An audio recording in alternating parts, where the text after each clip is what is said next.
usually stream on the weekend, but we're gonna do it today. So we're gonna work on some stuff, try to get this mold done. Why is it so low? There we go. Okay.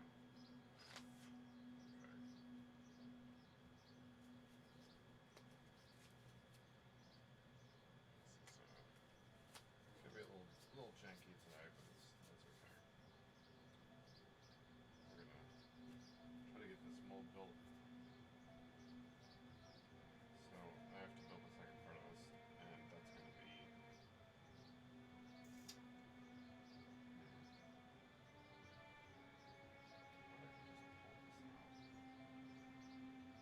Probably could do this as a two-part. So if I put it upside down and then just put a little bit of a, I don't think I even need a base for it, but I can put like a little riser here. And then usually this has keys or whatever, I can just cut some keys into it. And then, because alright, actually this is the top here, so I gotta actually be like this. So I'm gonna make a cut here so I know this is the top.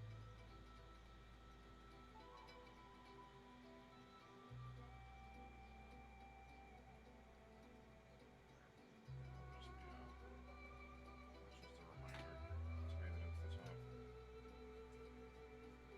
Hey, Justin Strawberries, how's it going? Thanks, man. Just trying to do my best. Trying to figure out if I can do this as a two-part mold or a one-part mold. I think I can get away with doing it as just a two-part. This tapers down easy enough, so we're gonna do that. I'm gonna build a little base for this. While I'm waiting for the glue gun to warm up, so I can put the walls up. So I'm just gonna put I'm gonna make a small base for this, like a little riser. So there ends up being like a little lip around the top. Let me find my knife. Oh, it's right here. I want to raise this like maybe a quarter of an inch. It doesn't need to be like very tall. So I'm gonna put a couple marks down. Just to give myself like a general area. I actually use this grid a lot to like measure stuff. To get like approximations.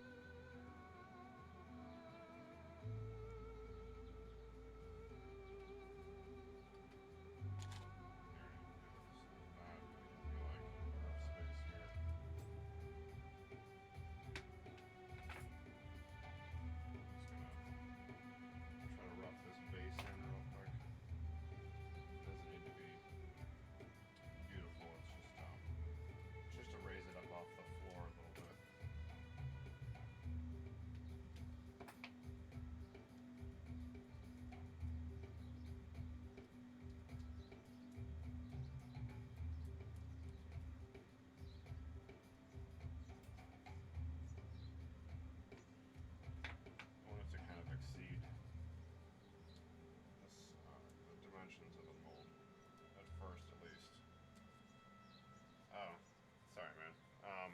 Let me just turn it down.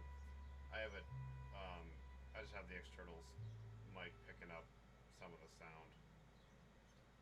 So it probably is just getting a little too much of it. Let me know if that's better. Usually I'm having it run through like its own channel so I can kind of control the volume. But I'm kind of winging it today.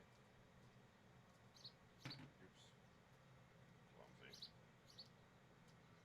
Oh, I see. This is, sorry, it's on. Okay. That was an error on my part. I just realized I hadn't turned on my regular mic. That was like all coming through my computer mic. So that explains, because it's like closer to the speakers, instead of being in front of me. My bad. Thanks for pointing that out. I may not have caught that for like hours. It's funny, like the little like checklist you have to go through. Well, I have to go through anyway. With streaming, I'm always like, okay, did I get everything? Did I forget something?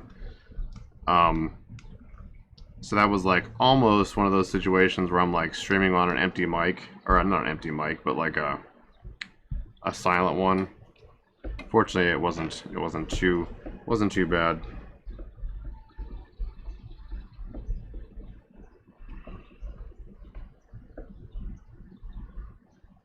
Hey, hey Fluffy, how's it going? It's been a little while. I know I've been away for a bit. I had some various health stuffs. Yeah, I just had the wrong mic on. Now it should be better. Alright, let me know if it's too loud or anything again. I just turned the music up a little bit, but it should be... I'm like sitting directly in front of the mic, so it should be good. But if not, let me know, and I'll adjust it. Where is my... looking for like a specific tool here. I guess I can just use this one. I've been okay overall, Fluffy. Had some wisdom teeth taken out recently, so that was like kind of, you know, not the most fun thing. But it's like, so I've been healing up from that, so I had to take a break from stuff, really. It kind of sucked. 110, don't recommend. Unless you need it, then obviously do it. Dental care is important.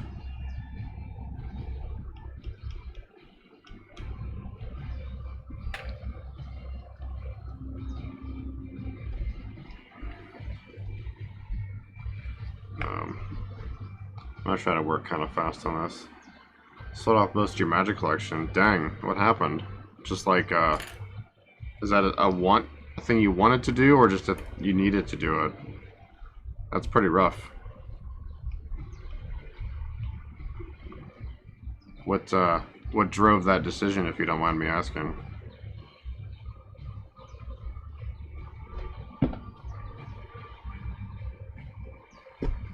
Cat hairs get stuck on everything.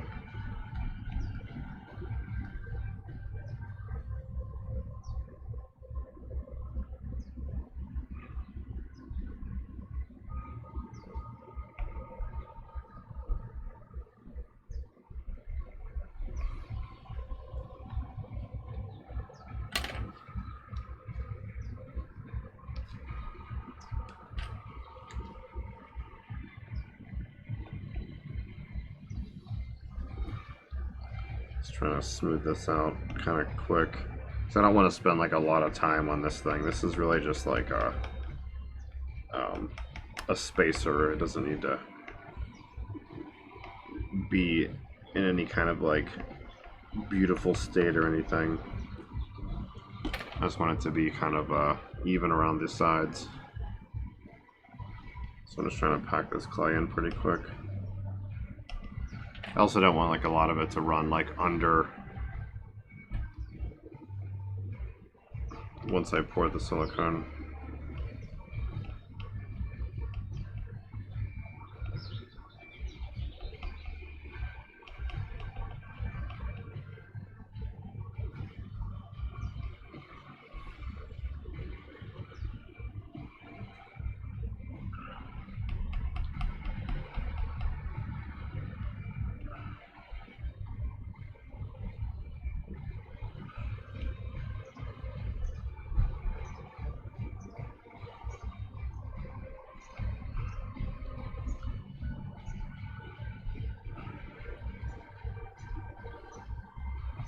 Usually it's a little cleaner than this. I'm very like haphazardly kind of doing this.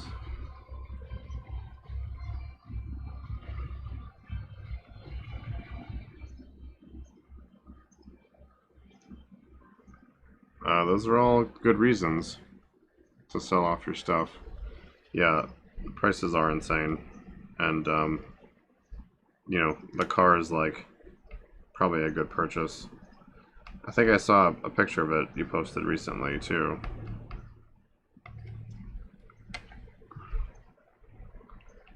I still don't have a car from after moving out here.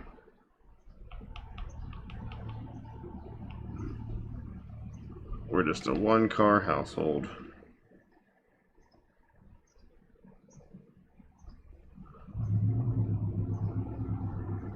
It's, I mean, with like the pandemic and stuff, it's really been fine. It's not like I've needed it.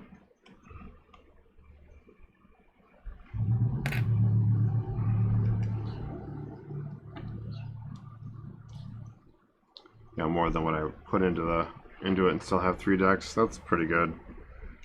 Yeah, there's been some insane price jumps lately.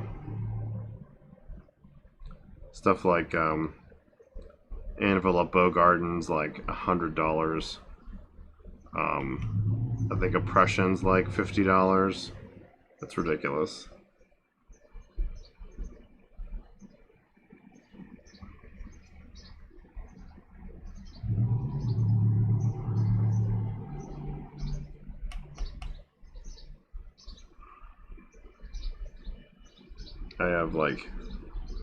I have the opposite problem. I have like 25 decks now.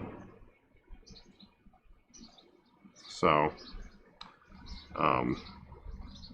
you know, I mean, I'm not like buying a lot. I'm mostly just building out of stuff I already have. So it's been fine in that regard, where I'm not spending a ton of money that I don't have. So that's never good.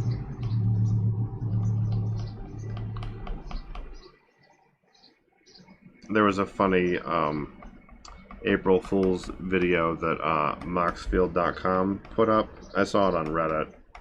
And it was this like goofy like AI feature, but then it was like, we have a loan calculator you can use to apply to a loan to buy this deck. And they used some like list. It was like 14 grand or something. It was like insane. But I mean, you know, it's not that inaccurate either. Alright, that's good. So, let's see. My gun should be warmed up.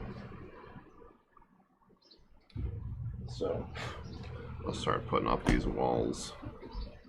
Actually, I gotta dust this with mold release first so that, you know, it doesn't stick to itself. Because that would suck. So we're gonna do that here real quick off camera.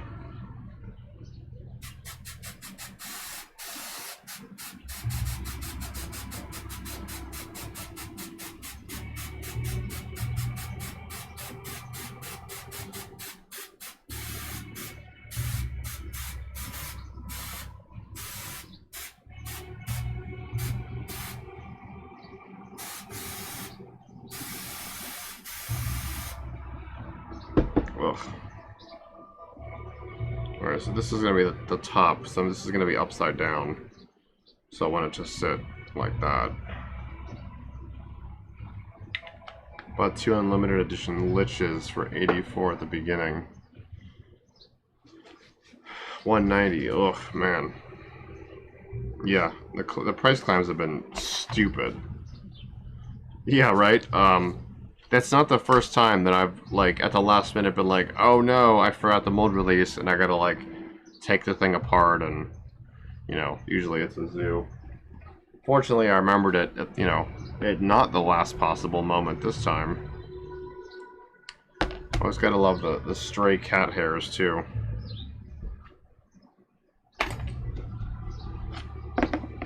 Alright, so I'm gonna leave, like, 1/8 of an inch around each side. So these like markers help a little bit. That one's a little off. I guess if I just move this to the left slightly, it's probably fine. Yeah, I'll use this like grid to help me like line stuff up. It doesn't need to be like exact. Just you know, in the ballpark.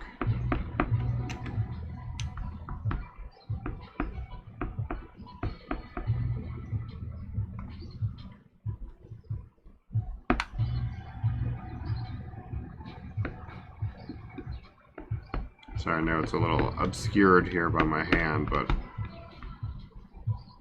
I need to make sure the first panel's got to be like fairly accurate because it kind of like guides the rest of them.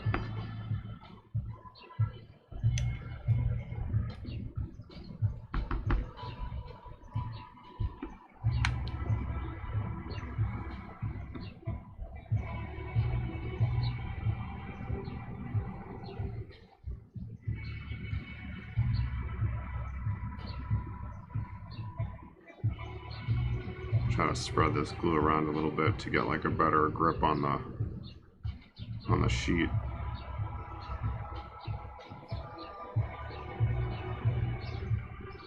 Alright. Let that cure quickly. Those balls are too thick, it's harder to manipulate. Yeah, it can be. If they get like too thick, they may not like flex, you know, easily enough. You get too much resistance. I'm usually aiming for like 1/4 of an inch to an 1/8. Yeah, like around 1/4 of an inch for like the space around the mold or around like the center part. And then like different silicones have like different like rigidities. So the lower the number, like this is 20, so it's a lot softer, so it'll like flex a lot more. Whereas like a 40 doesn't flex as much, you know. So like if you've got a thick-walled 40 silicone, it like may not give as much as you would like it to. Alright. Yeah, I gotta position this so that like, oh, that's actually not square. It's a little tricky to get these like up the first time. Usually I don't have to like pull it apart, but every now and then they're like not quite right and I gotta tear them apart and redo it.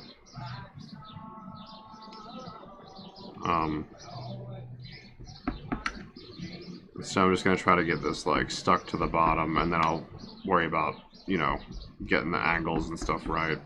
I want this to be flush as I can, and then I'll go back and, you know, adhere the backside to the other wall.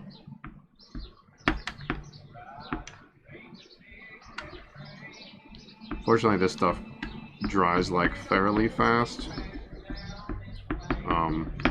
so I can usually get these built pretty quickly.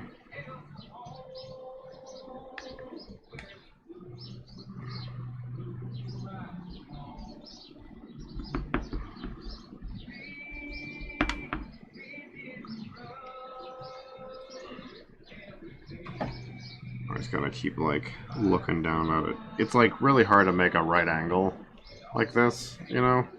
So I'm always trying to, you know, like check and recheck and recheck and shit. So let's see. This is gonna be a little tricky. If I turn it like this, I can try to get it like just like visually straight. It doesn't need to be like square.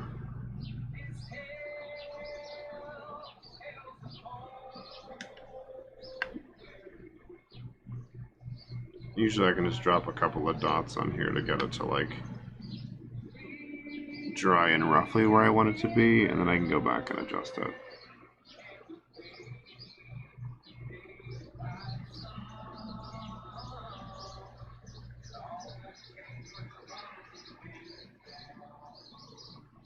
Yeah. So now I'll just try to build this up a bit more. I always gotta wipe this stuff down with alcohol first, because like if I've got mold release or like clay residue on here, this glue like will just peel right off the acrylic. So that can be like really annoying. when that happens, and it does happen occasionally. See, it's actually loose right here because it's not like fully cleaned. There's like some wiggle.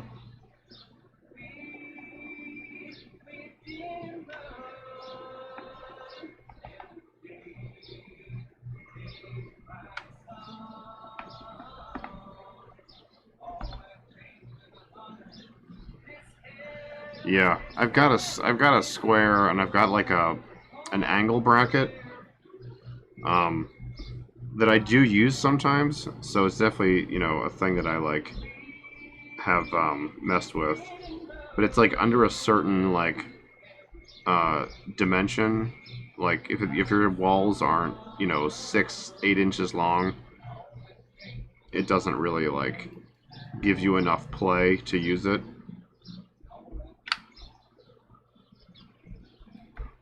And I'll make it work. It's just annoying sometimes. I just didn't like clean it thoroughly enough, or my towel that I used wasn't clean enough because I try not to grab like fresh towels every time unless I have to. But I'm finding like cleaning these sheets, I do kind of need like fresh towels every time to make sure I remove all the stray like mold release and clay grease and all that.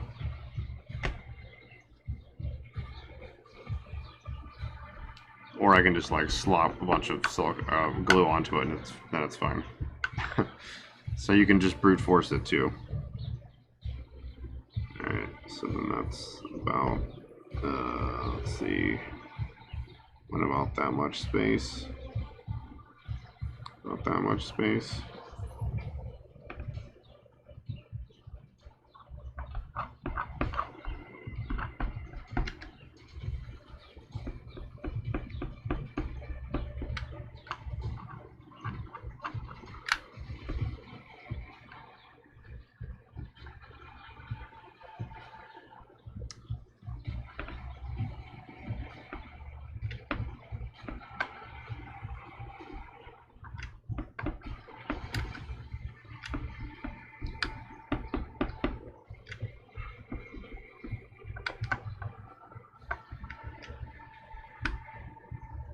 Dang it, come on.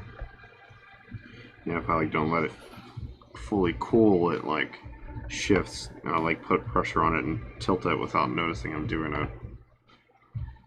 Then I gotta go back and glue it again.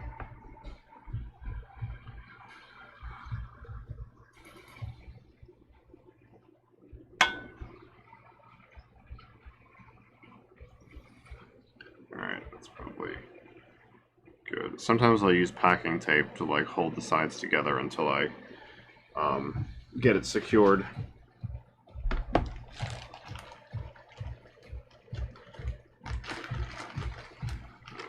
I need a new shell casing.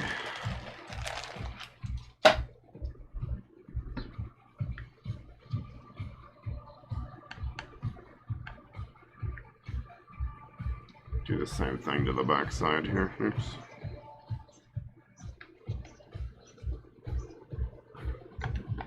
Let's try to get this like bonded.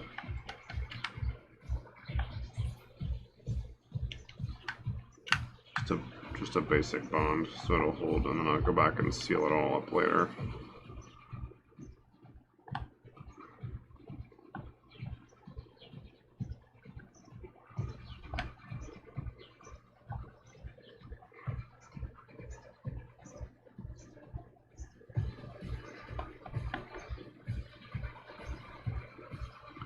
Should be good.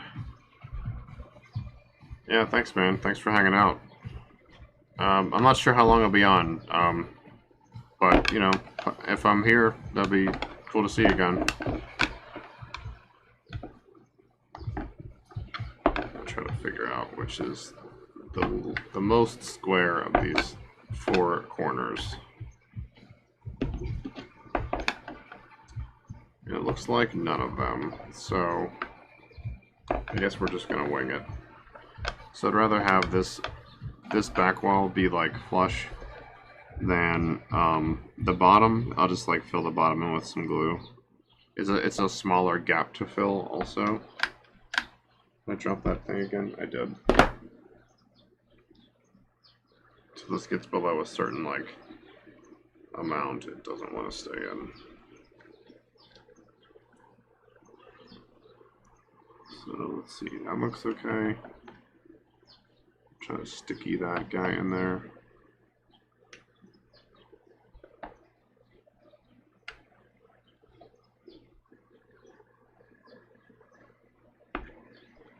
I'll put some on the bottom to hold that in place.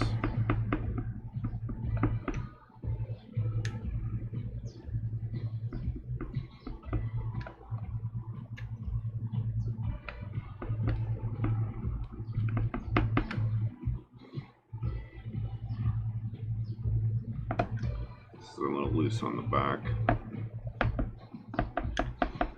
Try to bond that a little bit more.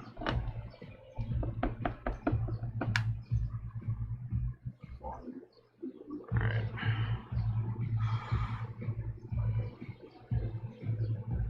Try to get this side stuck so it doesn't fall down.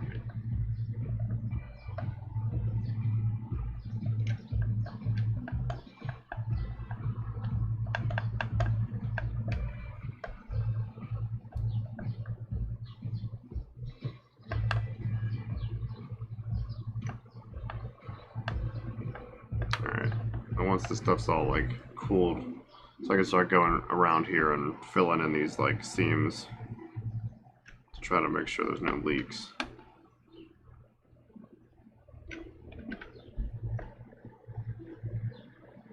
Really, like if it does leak, it should be pretty minor.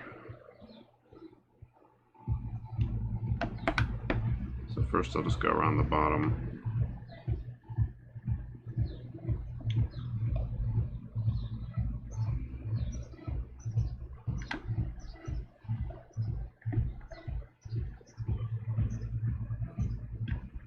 Trying to work on using like less glue, but it also like being transparent, it's like a little hard to see sometimes, so I will often have to kind of overkill it and put like a bunch on. Now this has like a gap underneath that I gotta fill.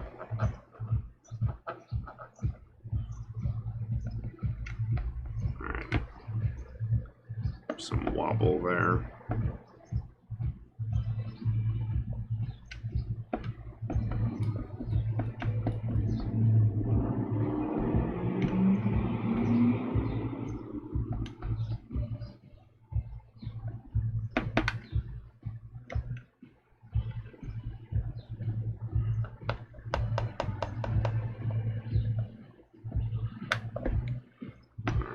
Oh, dang it. Bumped right into the camera. Pretty dumb. Pretty dumb. I'm like still getting used to the camera being like right to my left. It's new. I used to have it like above and in front of my workspace. And I don't know, you couldn't really see that well like what I was doing, so I thought this would be like a better setup, a better angle, but it's like I'm getting used to it also. Alright, so once this is filled in, I can figure out how much silicone I'm going to need.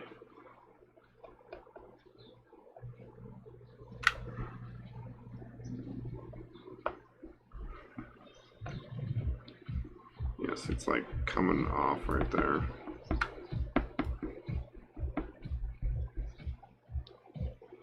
Alright, did that. I could take a little bit more because it's going to go higher than that.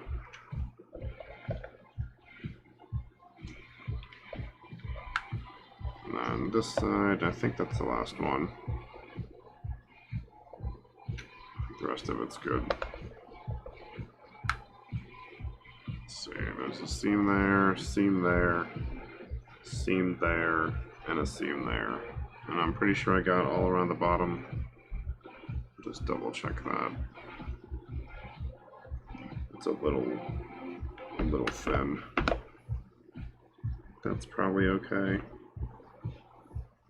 This is like where it was not square, so it could be a little off. That's probably good. Alright, so this should be good. So I'll put this gun away. And then I gotta figure out how much silicone I need. So to do that, we'll have another math class, because that's always fun, I say sarcastically.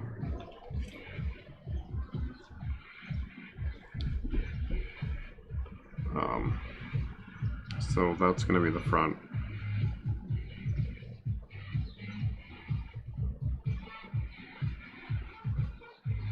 Alright.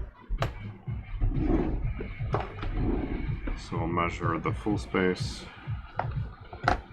which is about 8, 7. These aren't always even. 8. I'm getting a little bit better at making it square though, so it's been easier. And we need like 9 mLs. Alright, so then it's 9 tall. That's probably the closest I've gotten to doing it all like with whole numbers. 8, 9, 7. 8 times 7 times 9 is 504. So that's our total volume.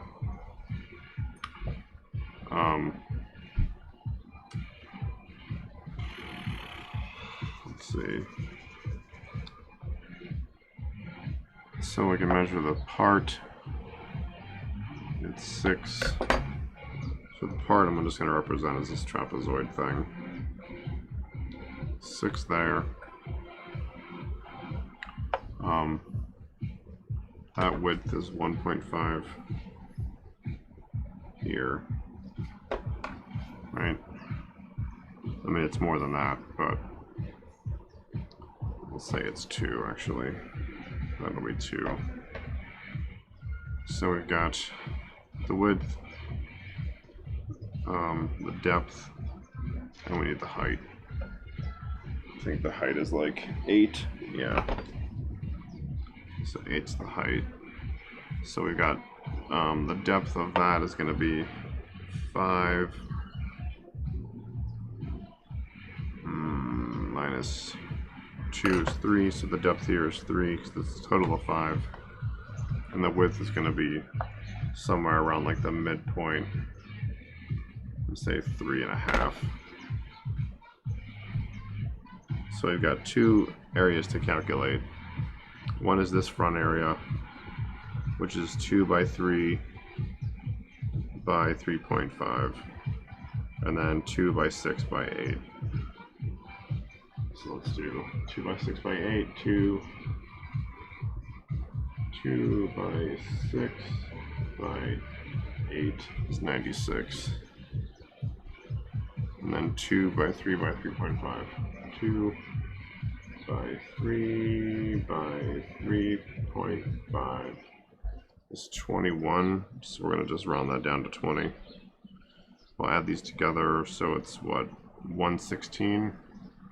I'm pretty sure. 96 and 20. Plus 96. Yeah, 116. So that's roughly this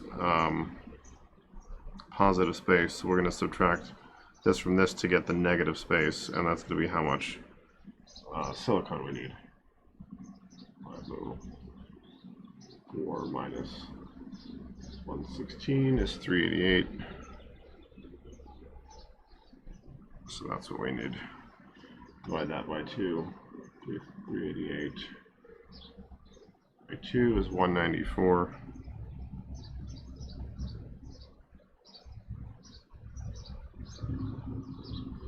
A and B.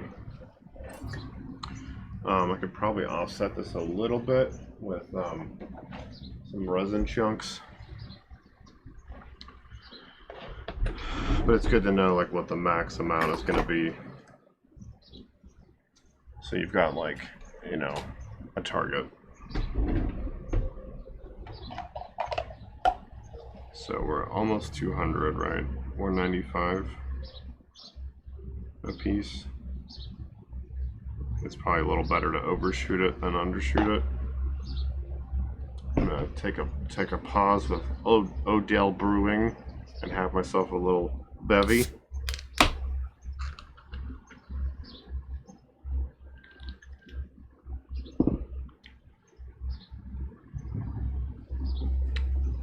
Alright, let's see. So let me see what my junk silicone situation looks like.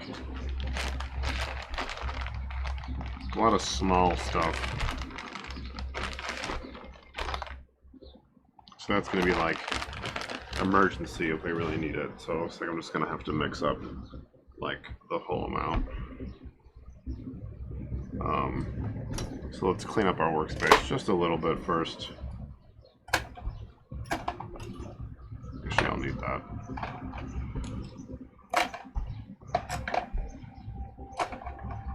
Okay. We don't need those because they're too small. Everything's falling over.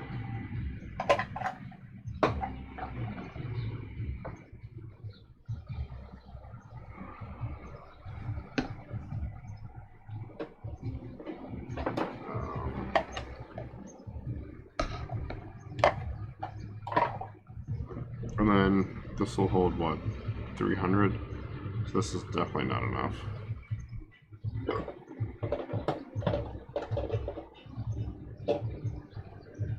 So we're going to use a bigger vessel. That's a lot of silicone.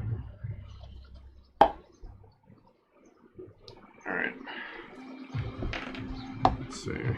So it's 195 a piece, right? So this is this is 75. 95 is going to be like around here. It says 195, right? So we're actually way up here. Or like around there. 195 is going to be like there. Top of that pink line. So we're going to mix the dye into, we'll just mix it into this one. I used this stuff yesterday, so hopefully I've got enough. I'm a little concerned that I won't have as much as I need for this.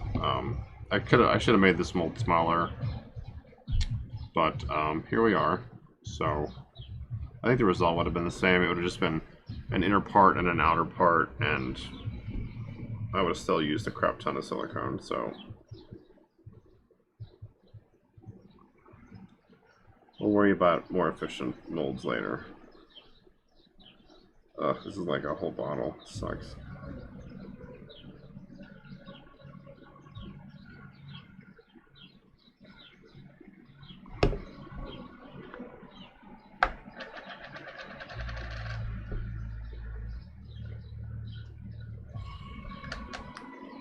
Yeah, when we do the final version of this, it'll be something a little more efficient than what we're doing here. I really just need to get this done. I need to get this base mold made. I've been sitting on it for way too long. We're gonna add some dye. Blue. Stuff always like shoots out like that. This just helps with knowing when your halves are mixed. Having like the color differentiation is like just a nice visual cue.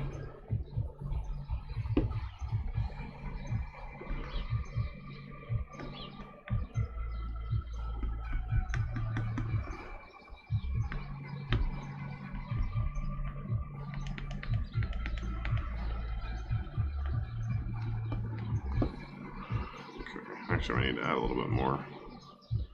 I thought it would go farther than it did. This is a lot of silicone. But I've got another set of this stuff, so it should be fine.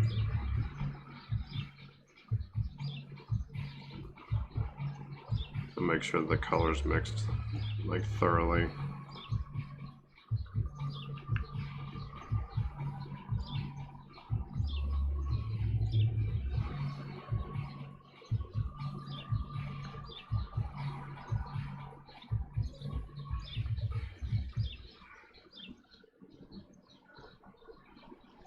Alright.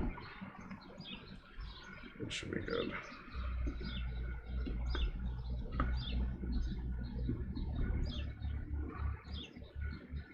A little messier than I'd planned, but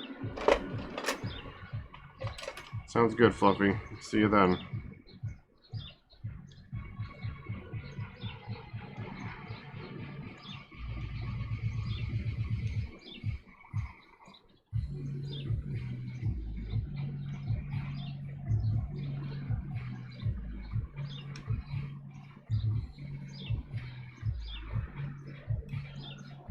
I really need to update my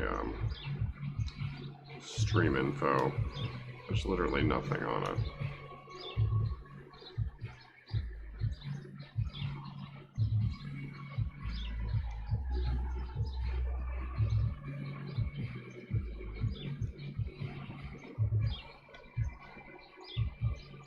That's what happens when you're away for 2 months. You forget everything.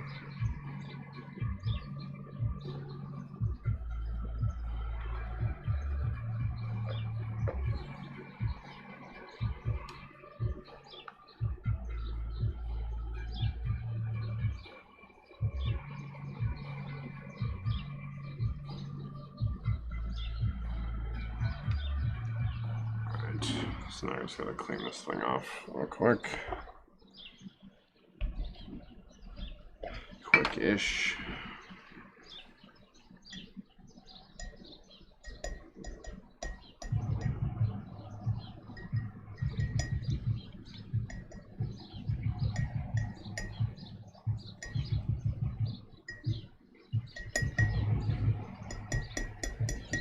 Use the same tools a lot, so I always gotta do like a quick cleaning in between. And try not to pull the bottle of mineral spirits down onto my lap. That would be bad. Mostly just a huge mess, and it would stink real a lot.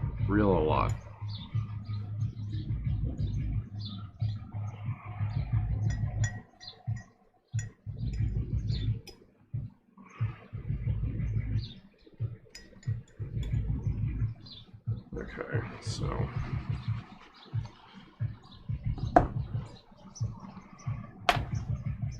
now with that cleaned up, we'll pour the second half. Which, where did it go? Here it is.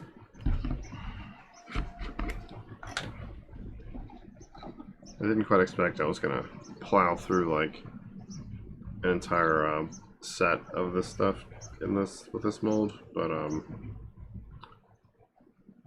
I got like temporarily obsessed with trying to like minimize my silicone usage, and it's like fine, but at the same time it like can create problems. So I was taking like longer than I needed to, or wanted to rather, on the creation of some molds, because I was, you know, stuck in this spot of like, I need to use the smallest amount of silicone because, you know, cost and the environment and efficiency and blah blah blah. And like, it's like a good idea, it's like a good plan, but on the other hand, it like, you know, you like compromise by spending, you know, 2, 3, 4 times as much as the amount of time to like do it the more efficient way, because it just takes so much longer. And so I kind of got to a point where I was like, all right, I gotta just do the way that's gonna get it done, even if that's like less efficient. I gotta prime the air compressor, so it's gonna be a little loud. because like I was, you know, hitting this barrier where like I wasn't getting enough stuff done, and it's because I was stuck in this like I must be the most efficient human boy robot as possible, instead of like, well, how do I just get it done? So I'm trying to like, you know, cut myself some slack on the efficiency side and just get some of the stuff done. And like once I'm, you know, being a little bit more productive, then I can take a step back and like reassess like, okay, is this the best way? Is this the best way? I guess I'll wait for that to click off. It should be pretty much done. Or not, who knows? The pressure switch is broken, or it's bad, or whatever, in that pressure air compressor, so it like, yeah, so it'll run too long and it'll click on and off. And so if anyone's got any tips on, you know, I wouldn't say small engine repair, but like small device repair, I would be interested in that. Because I looked around locally and I didn't really find any companies that do repair on small air compressors. Everything was like, oh, if you have like a giant, you know, installed compressor, we'll, you know, we could repair it or service it or whatever. But no one's doing like, you know, these like desktop workshop ones. So I'm just like dealing with it until I figure out something better.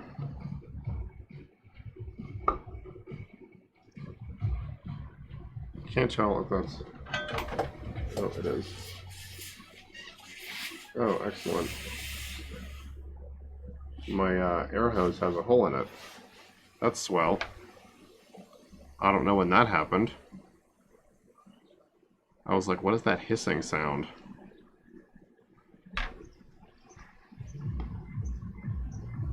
At least that's like fixable, you know?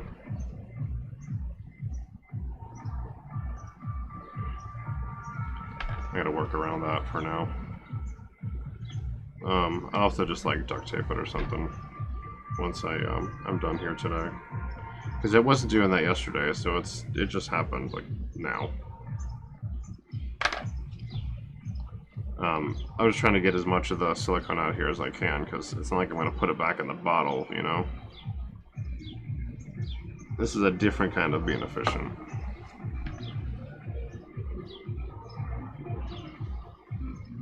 I don't think I've mixed up this much silicone once before, or it's been a really long time, so I kind of expect this to be like a huge mess.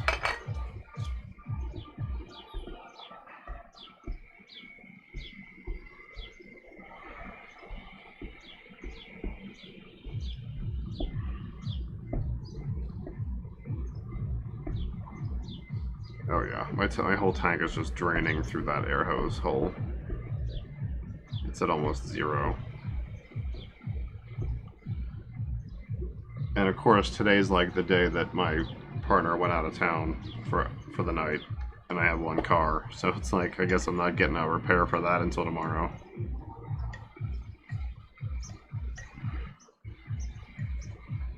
I don't think Harbor Freight does same-day delivery. But hey, maybe they do. I don't know. Alright, so moment of truths. So we're gonna pour this in here and pour this in here. And I guess I'm just gonna try to, like, see this thing? It's like, there's this hole, like, right here. It's hissing. I think it's just like these cables are shitty. Like, it's breaking apart. I don't know if you can see this or not, but it's like, anyway. I'm just gonna, I got some packing tape here. I'm just gonna see if I can patch it up real quick. Just to get through the day. I mean, probably not. Packing tape is shitty.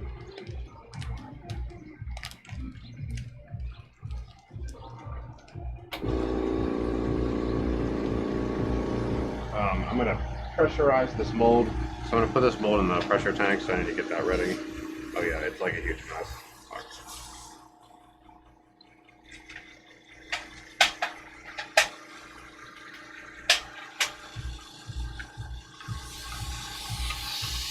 It's like worse now, I think.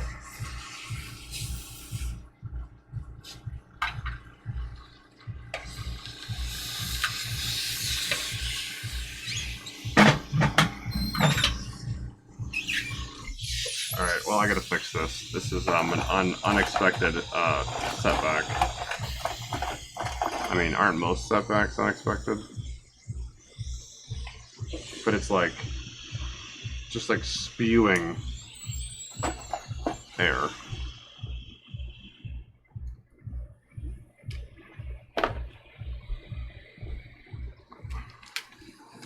It's awesome when your equipment like shits the bed on you.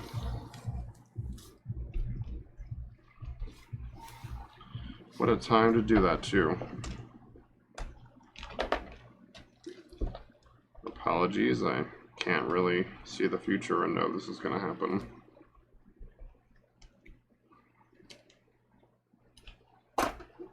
Alright, well that didn't work, so what else can I do? I think I have another hose. Let me see if I can grab it.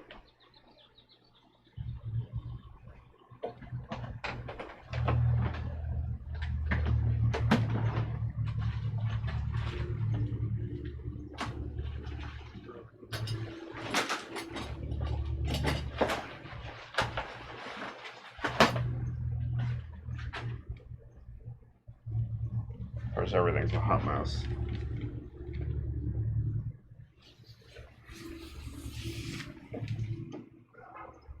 That.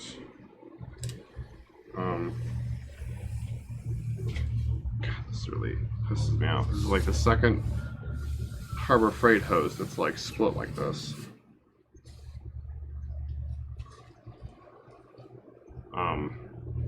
I can switch the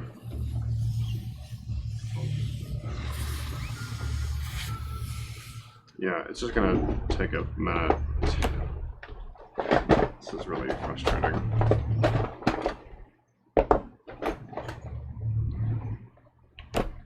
It's like, now everyone's gonna watch me mess around with this stupid thing.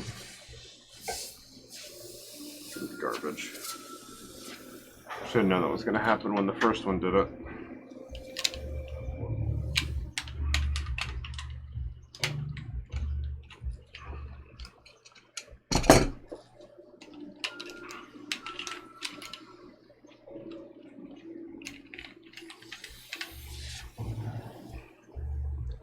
So I've got a quick release valve. I have to like take off this hose and try to move to another hose.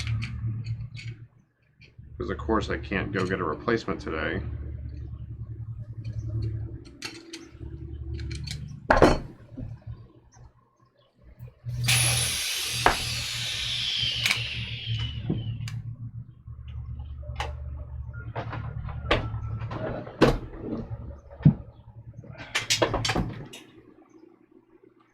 Well, that's the last hose I buy from Harbor Freight.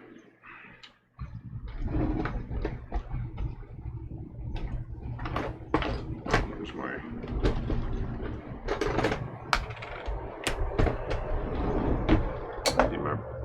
plumber's tape.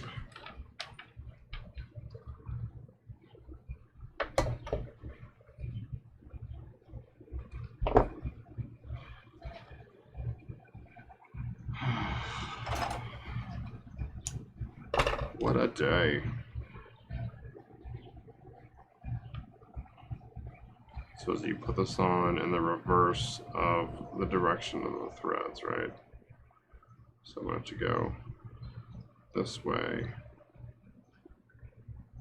This always trips me up. Of course, everything's sticking to my gloves too. Nope, that's backwards. Jesus Christ, come on. Alright. That should be good. Put this guy on.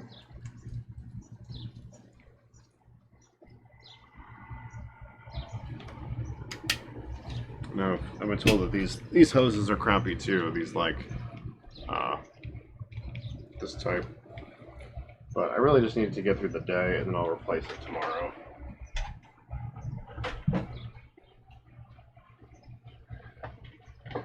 Okay, so that's that. Attach this to the tank.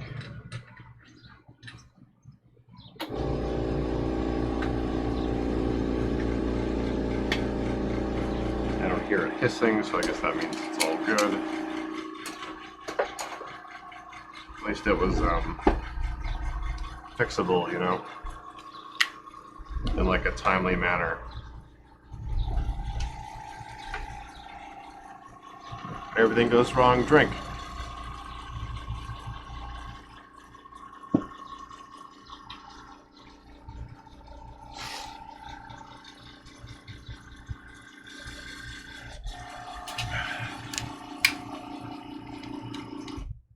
Sure glad it isn't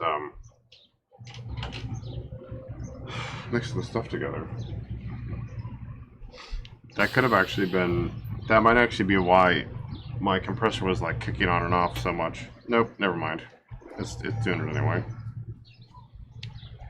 Alright, so I'll use the bigger one. Yeah, we'll use the bigger one.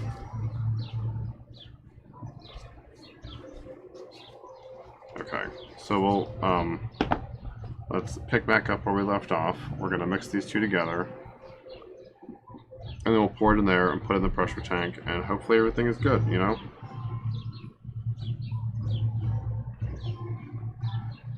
That is so much silicone.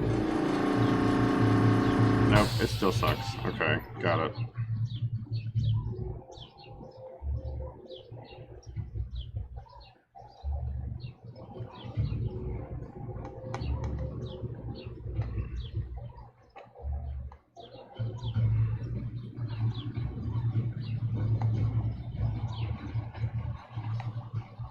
It's hard to not block the camera sometimes. Definitely trying to be aware of that. Alright, I gotta be a little faster because this stuff is not forgiving. It's like we're gonna set up now.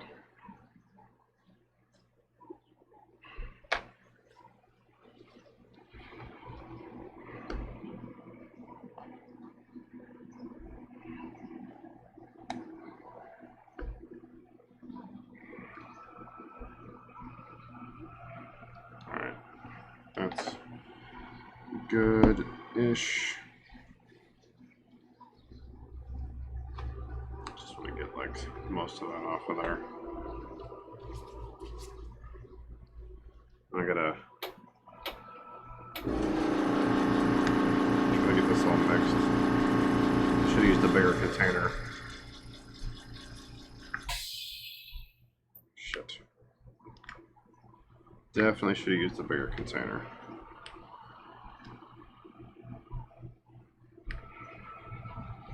So let's get the bottom, and the sides, and the sides, and the sides. And we're gonna cross our fingers that everything is good to go.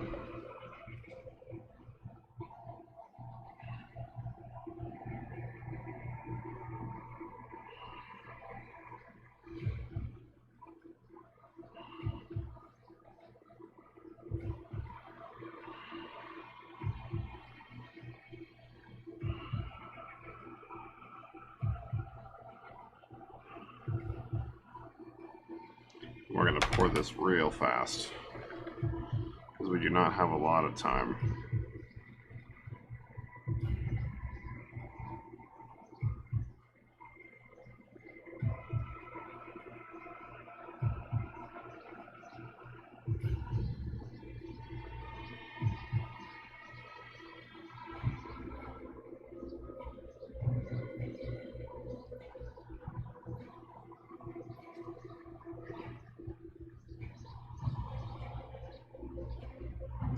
Sometimes these things shift when I do this, so I'm trying to prevent that from happening.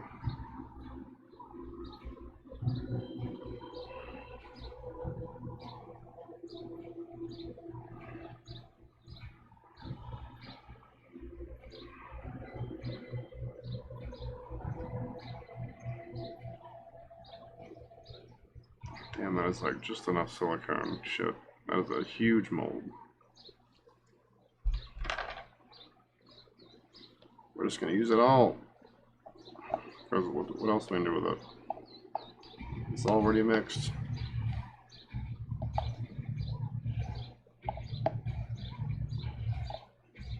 Definitely overestimated our math here. But it's probably better to be over than under. I've been under before and I can fix it, but it's like, you know, a headache. Alright, that's probably good. I'll just scrape out what I can here. Just so it's not, see, it's already like thick. That's how fast this shit is.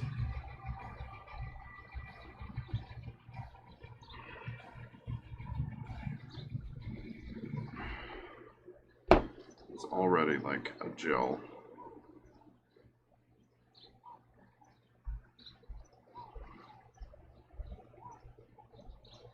Alright, into the tank.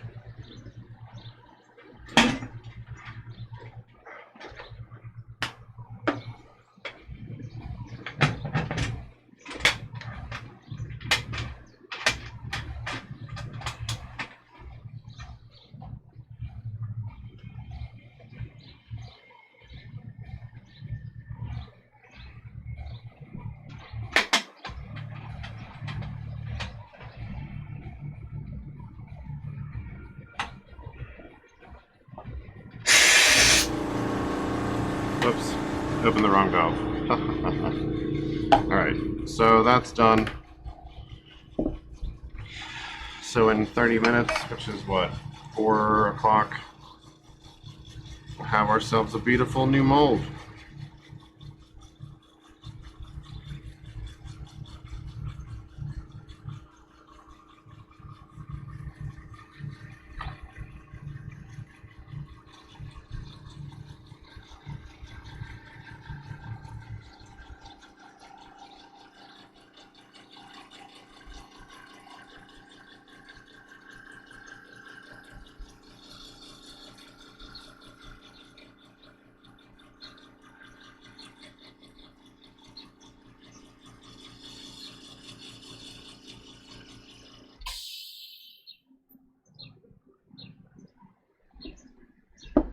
Man, so much of this stuff. I'm gonna have to change this, change out these mineral spirits. They're like getting pretty overloaded.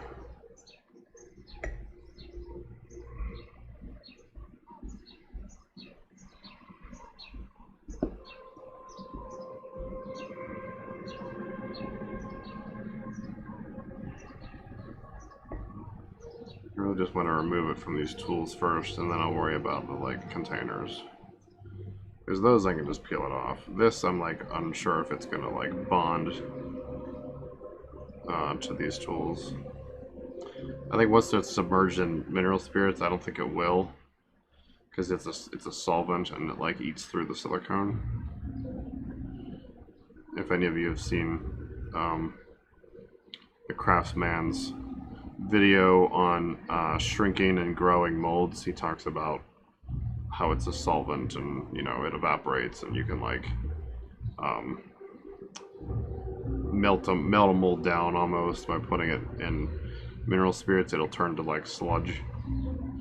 That's what all this stuff at the bottom is old silicone.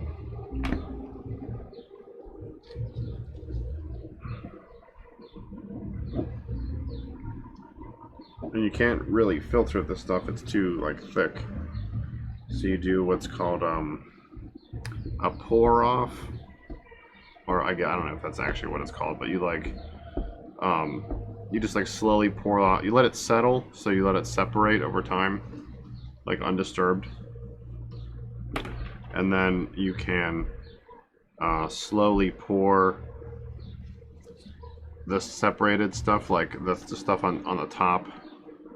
It's like if you know, before they pasteurize milk and stuff, it would like separate, you know. So it's kind of the same thing. You let it separate, and then you pour the top off and leave all the sludge at the bottom.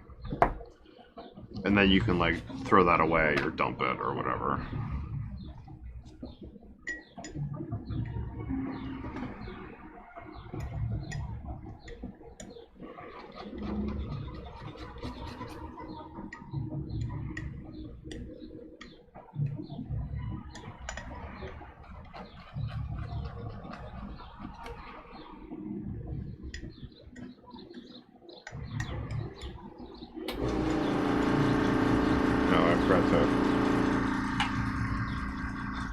Tried to turn it off when it hit capacity. Turns out it was the hose that was bad and not the switch on the tank. So that's, I guess, a happy accident, if you can call it that.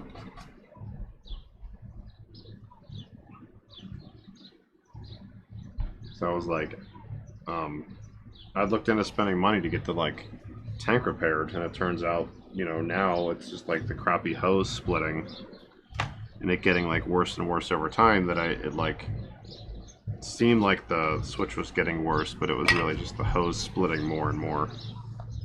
So that just means it's going to be much cheaper to fix that problem, because it's just replacing a hose and not, you know, tearing apart the compressor and trying to find the right part and or retrofit one that's different. Alright, I just gotta pitch that. This, I'm just gonna let that cure in there, and I'll peel it out later. I'm gonna clean these out real quick, and then I'll be done with this stupid step. Just picking up junk.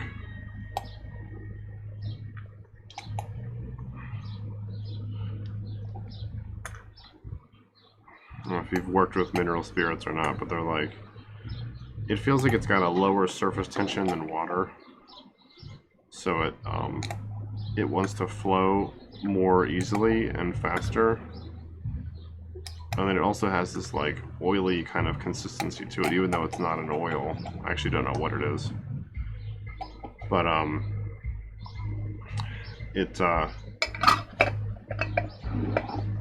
it's like hard to clean up. Not hard. I don't know. That's the wrong word. It likes to spread. So I've tried to like pour that stuff out into like one of these beakers, and it's always just a huge mess. So instead, I've started using those pipettes to transfer it between vessels, and it's much better.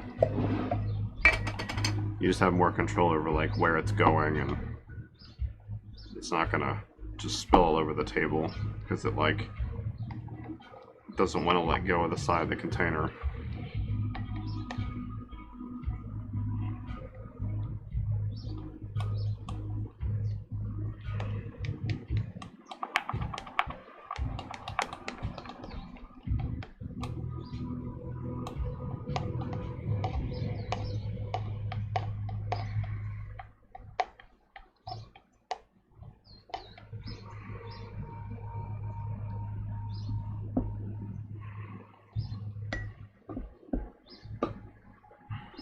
That's done.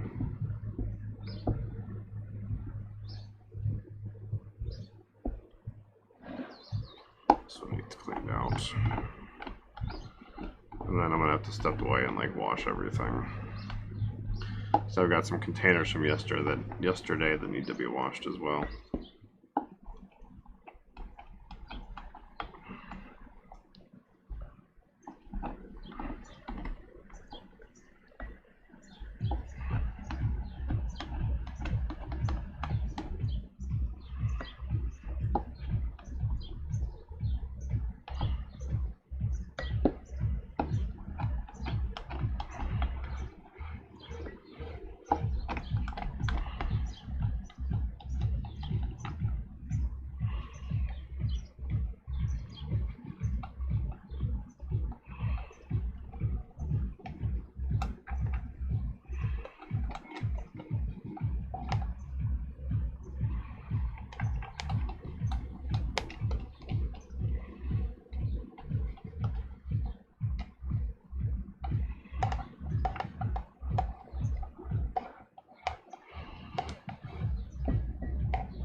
definitely get the appeal of like digital art, you know, it's like not messy like this.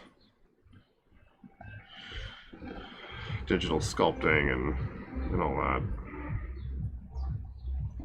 I mean, this isn't sculpting, but sculpting is still messy when you're working with like physical materials.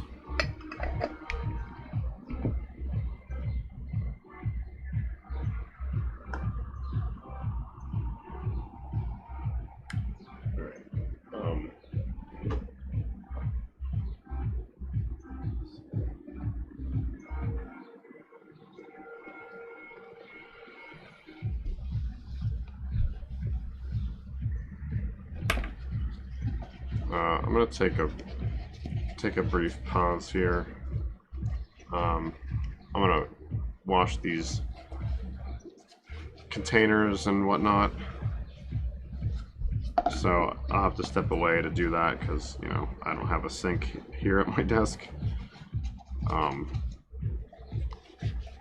That shouldn't take more than a few minutes, 5 minutes or so. I just gotta scrub everything out with soap and water and then dry it all off.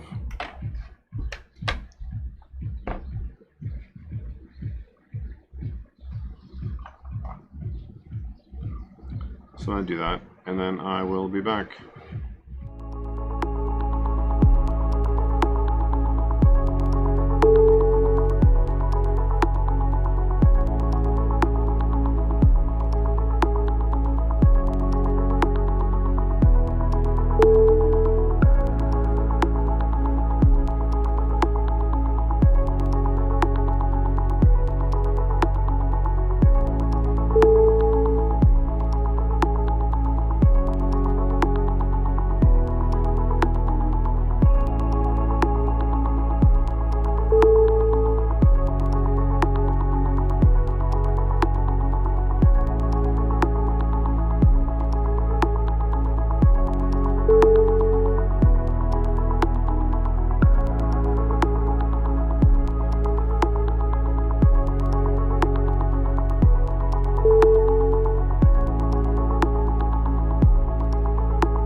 understand what's going on.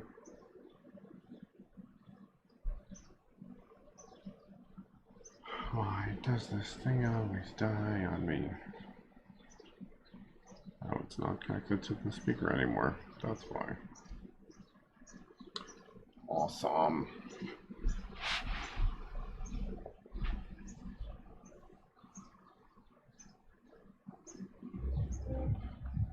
Okay, so next steps. So we got, oh yeah, we still got work to do on the head.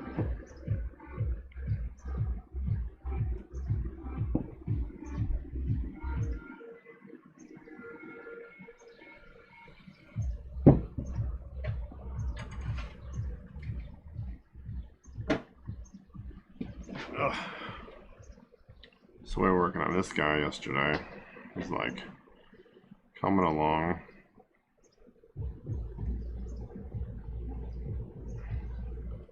It's a little more upright than I had hoped, but I mean I can just glue that stuff down later.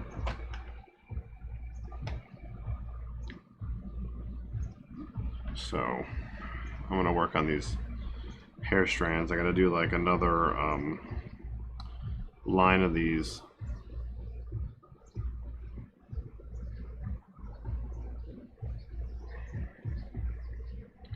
Before this is like the general shape is done. Let's hope that's, no, it's just like the original sculpt.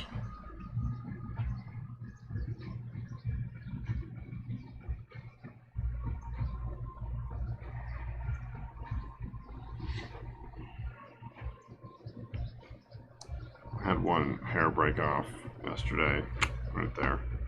So I'll have to glue that on at some point.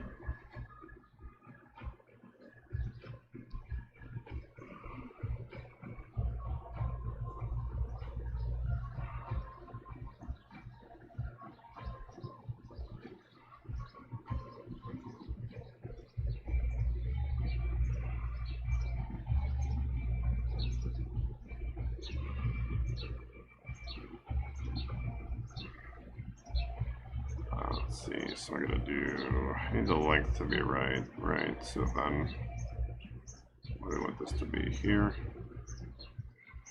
And for it to be shorter, like that. So then, I gotta cut this off, like here.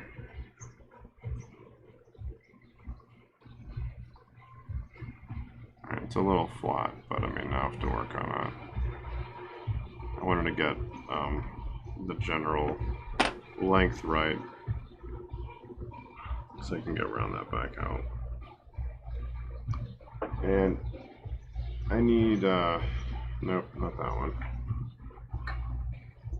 There we go. I need a little bit of alcohol here.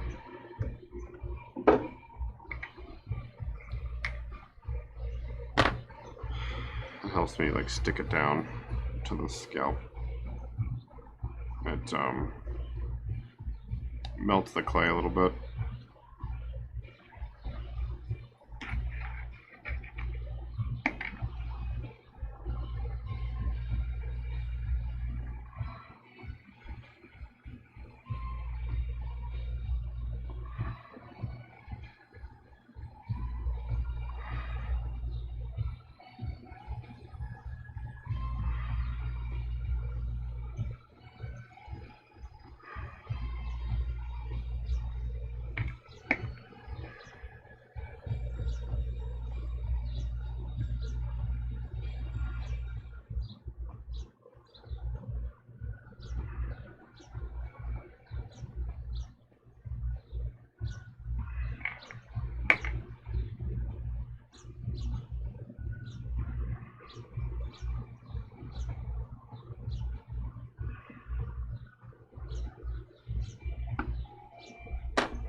This one I could probably spin out into another strand.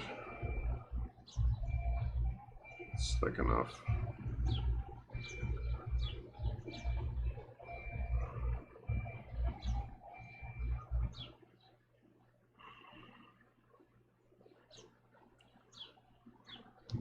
sure there's a better way to sculpt hair, I just don't know what it is.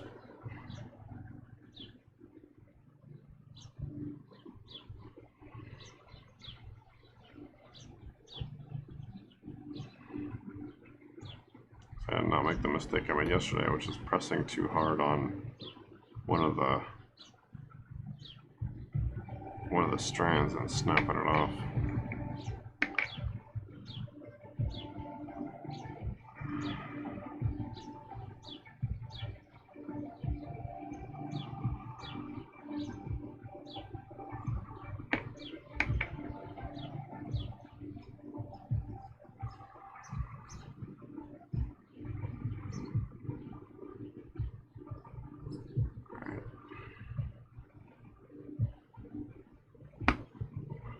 Do one more down the side here.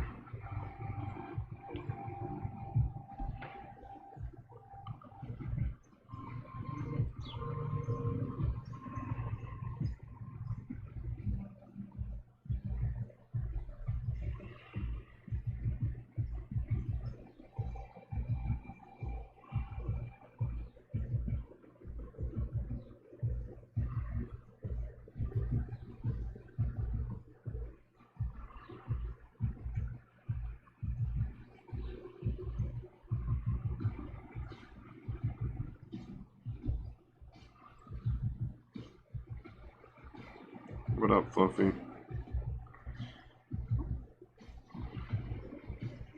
You getting some grub?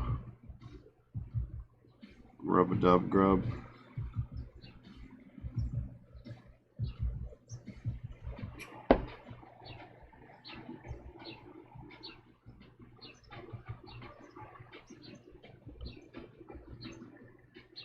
Ah, dang it.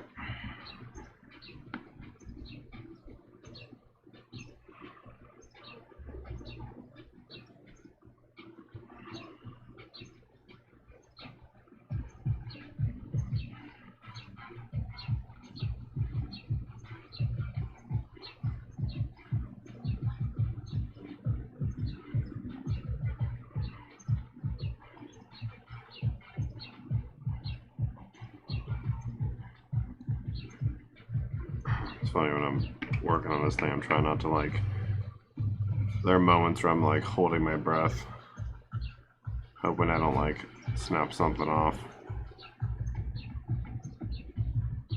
I'm like, don't move too much, you'll break it.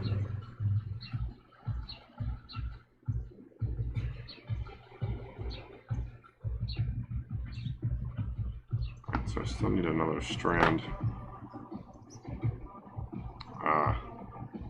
Being clean is good.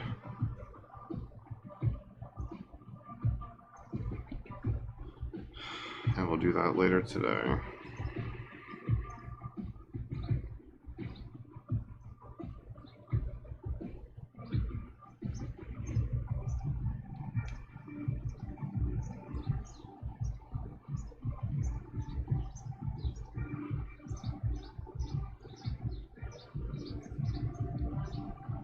Let's see, how long does that need to be? Do that.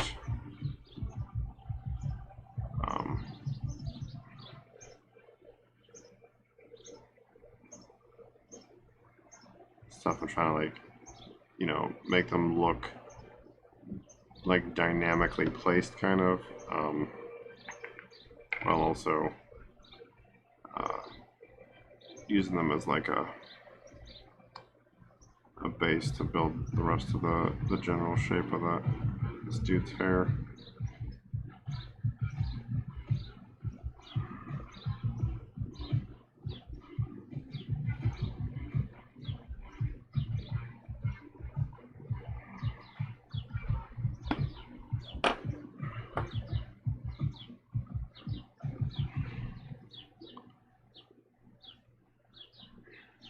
It's definitely been like, this whole thing's like a learning experience. I've not sculpted hair much. I mean, I haven't sculpted a lot in my life. So I'm trying to get better at that and learn as I go and stuff. So I don't know. I'm sure this isn't the best or easiest way to sculpt hair, but it's, you know, what I'm doing for now at least.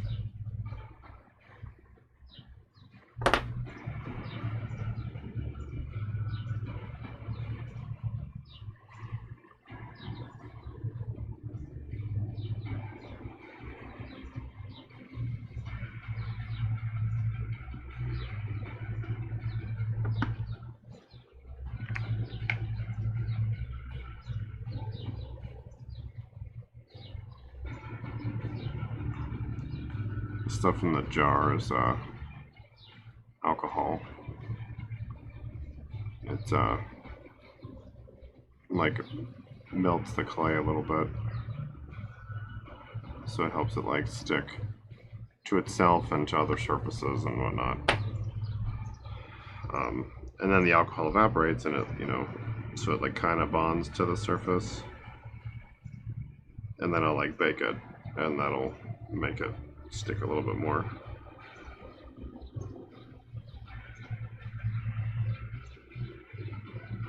So I could like do a layer and then bake it, and then do a layer and bake it, and do a layer and bake it. So if this is probably like the 6th or 7th layer of like hair strands. And then after this I'll have to go and like fill in space between like the different strands and make it look like it's, you know, a mass instead of like a bunch of dreadlocks. So that's going to be a challenge also.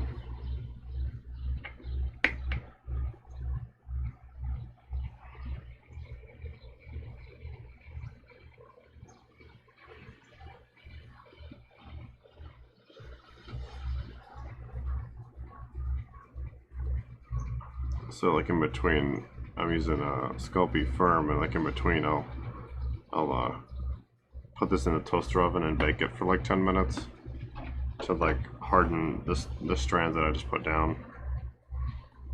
And then I'll let it cool, and then I'll, you know, do it again, add another set of strands, and then bake it and repeat. Because I couldn't do this like all with soft clay, because you'll squish it just by like handling it.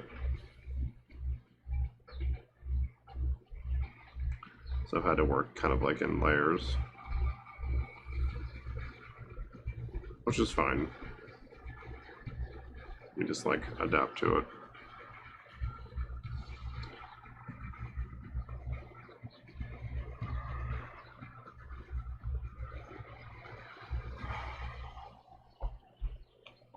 Where's my knife? So I'm trying to get like, you know, the parting line here or whatever. It's like a emo barbarian.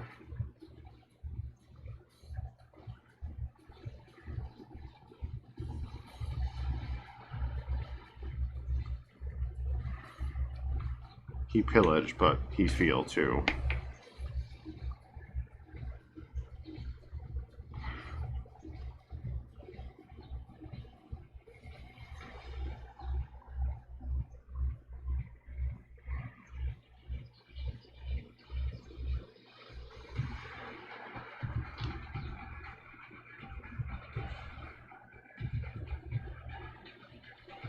Yeah, getting pretty close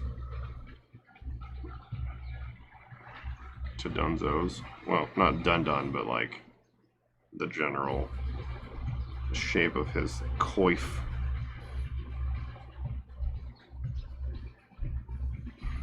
Coif? I don't know how you say that.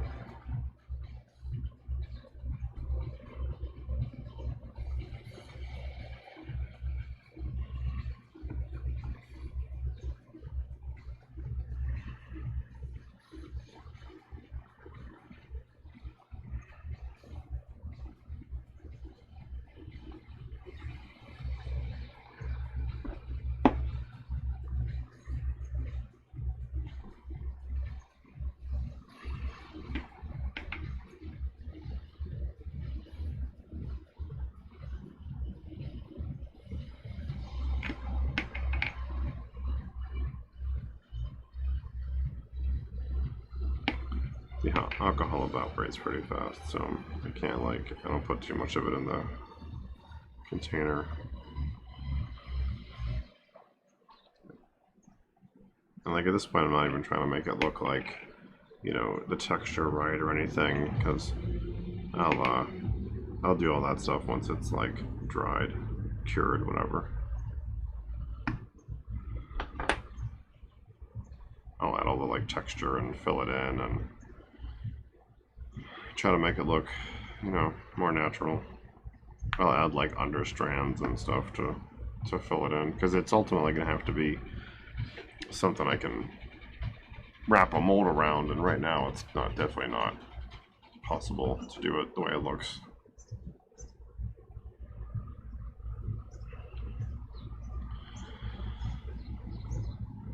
I'm sure it'll get easier if I do more of these heads, and I have to learn how to sculpt fur and stuff like that. So I've like been watching some stuff on YouTube and looking at references and trying to get an understanding, a better understanding.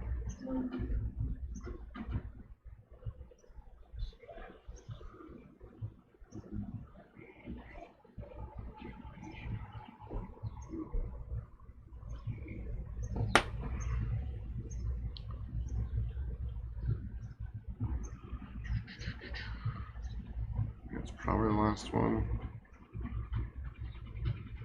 It's like mostly filled in here, right? Oops.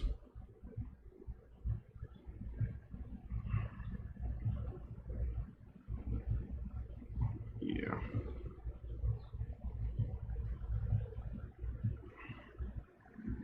Oh, that might actually be able to go there.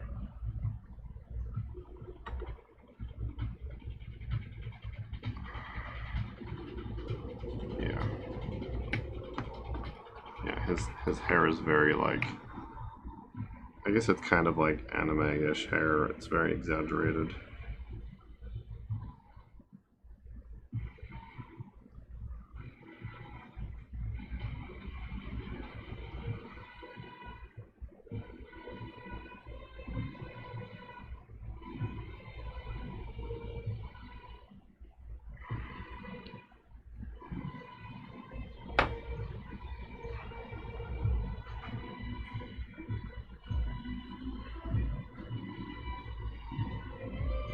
Looks alright.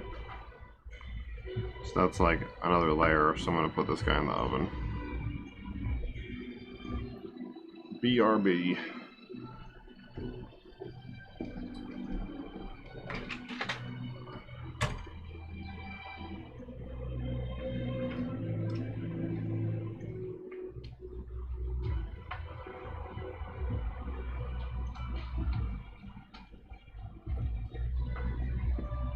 Okay, so I think this mold might be ready to pull. So let's drain that tank, the pressure tank, and take a look at it.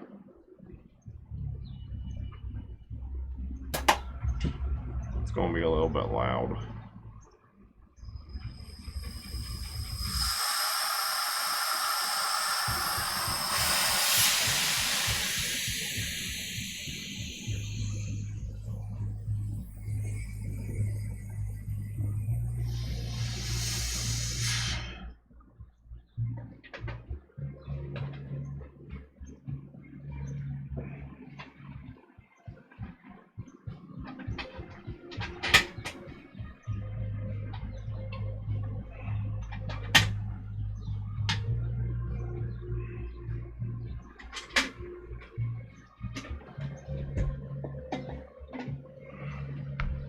Whoop whoop. Yeah, buddy. It's funny how it must be the tank must be like, how about the little like bottom thing I've got in it is like off center or off level, because I've noticed a lot of these have been coming out like kind of crooked, the surfaces anyway. Now I just gotta pry this glue off, which is, I just use this knife and kind of try to slide it like under the glue. Usually it's pretty easy.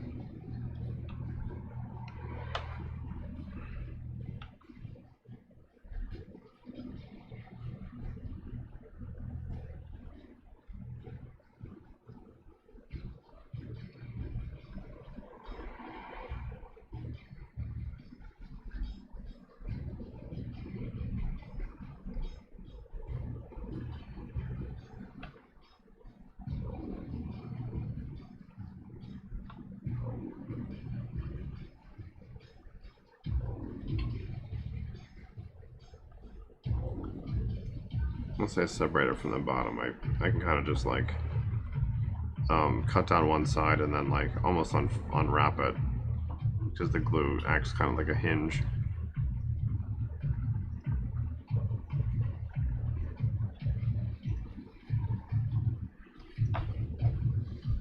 Okay. Get my knife. Just use this as like a lever.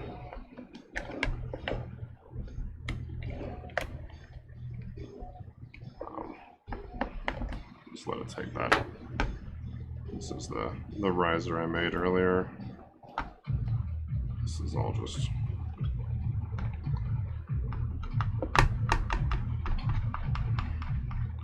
scrap. This can all go back into the bin. Clean off those planks later. So let's pull this glue off.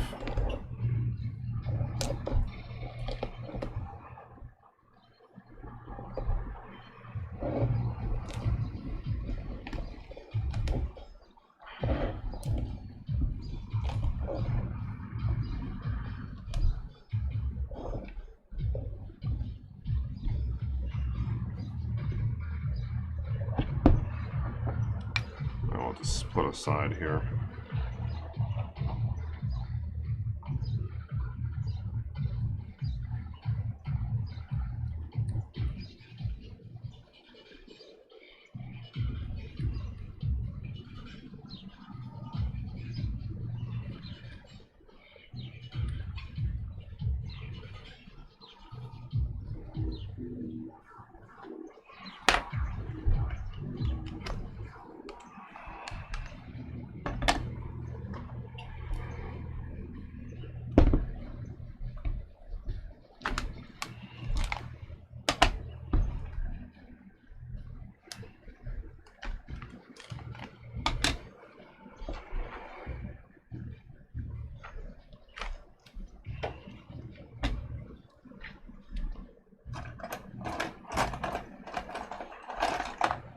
So I'll trim off all this junk.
You don't like have to do this, but I mean, it just looks nice.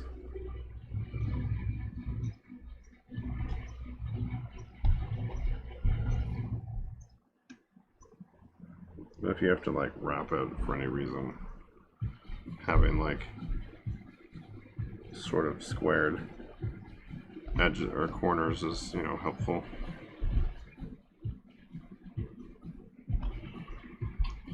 Alright, so this is the top. So now I'm gonna try to yank this thing out of here. So it's gonna be a little bit more trimming. This is just the initial stuff, like this won't be something I have to do like a lot. It's just where silicone like crept underneath the clay riser. So there's not very much of it. Okay. So then we'll separate this and see how easily we can remove this. It's actually less bound together than some of the previous molds. This bottom's really thick, like unintentionally. So that makes it a little bit harder to pull this out. This thing likes to slide.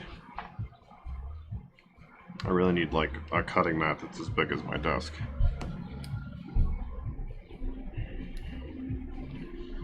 I can hear the piece like snapping as I'm trying to pull it out.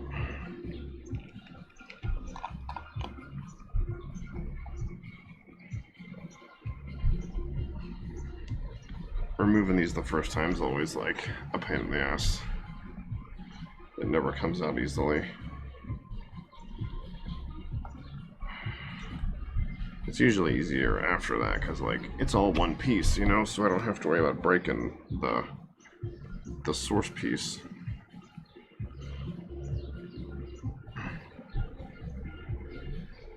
I can just kind of pull on it and it comes out. Shit. I gotta move this, it'll make it easier. It's just gonna keep sliding around.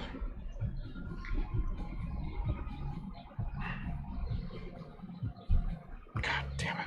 Come on. It's never usually this difficult. I mean, it's a pain, but not usually like this. I think it's just the weird shape of it. There's like nothing to grab onto because it's all like rounded. So it makes it difficult to lift it out the first time. Yeah, I probably should have just made this a 3-part mold. It would have been more work, but this wouldn't have been as difficult as it is right now.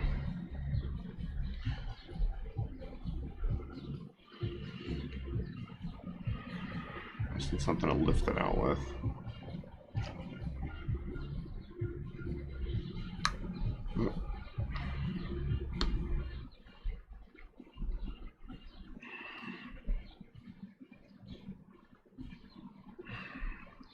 Like it's stuck to the bottom, that's why it won't come out.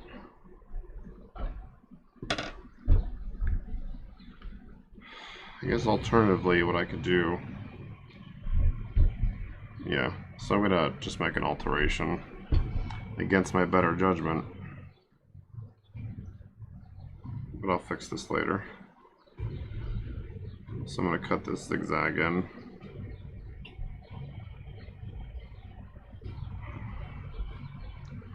But I'll be able to repair this later.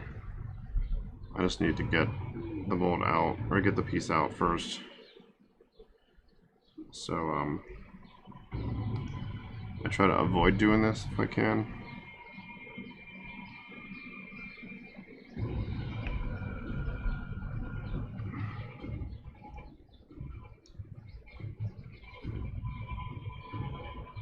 Sometimes I have to though.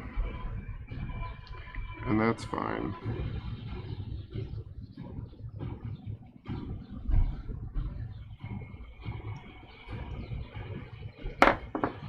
Okay, so then I can pull this out. Yeah. It was like kind of stuck.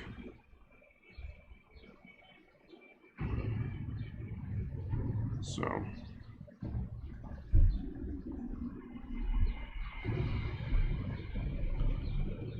there's this like junk at the top here.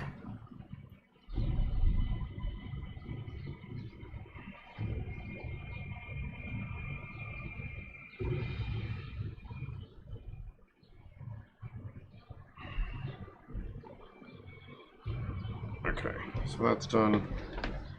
We'll replace this.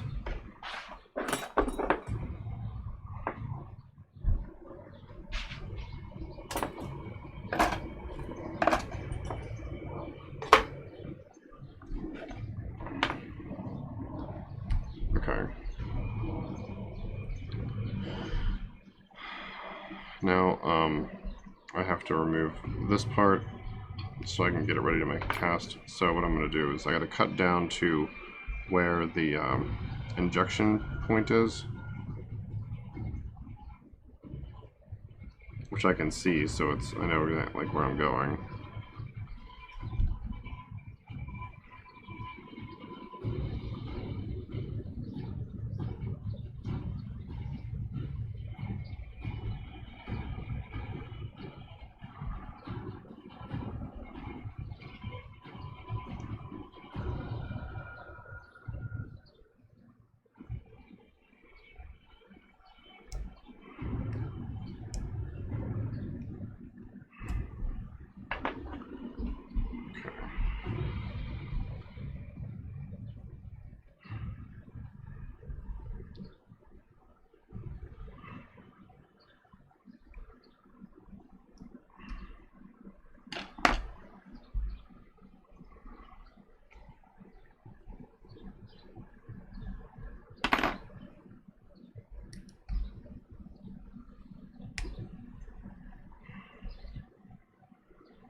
It might seem like I'm like mangling this mold, but it's really not as bad as it seems. I've found that like with some of these things, there's just like a little bit of adjustment you have to do. So I also have to cut down the back of this to remove the injection channel. That's just a vent. It doesn't matter if that breaks. So I'm gonna do the same thing I did on the front here, but the difference is like I won't need to repair this. I'm gonna leave it so that I can remove I want to be able to cut off the injection point, and then I can pull the piece out from the front. So what I'm going to do is cut like an envelope into the back of this. That'll also go like to the front, well, to the bottom. This is the bottom. So you can do a zigzag like this because it helps the pieces like fit back together, or the halves or whatever, they like, you know, can interlock. So I basically want to cut closer, like toward the center, because I want to get down to the channel.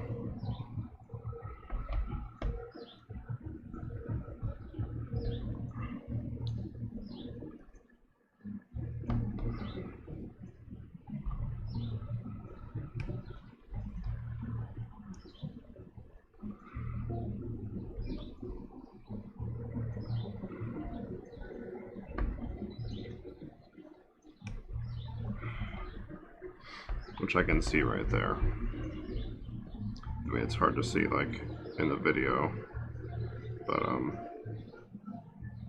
because it's like, you know, partially obscured by my hand and by the mold itself and all that.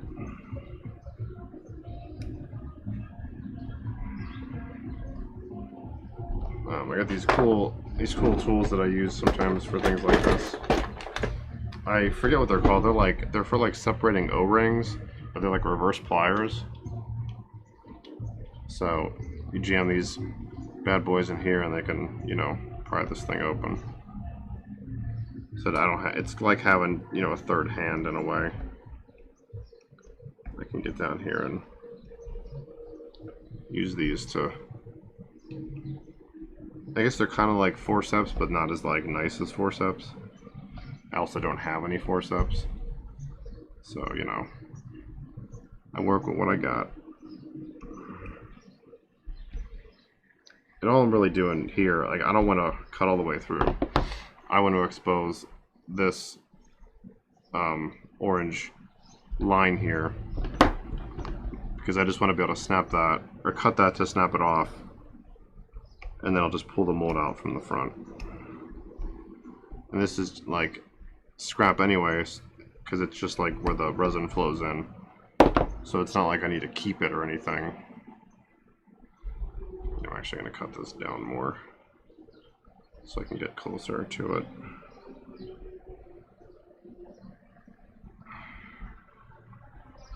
Just use these instead of... It's literally why they're here. You can kind of see like what I'm doing.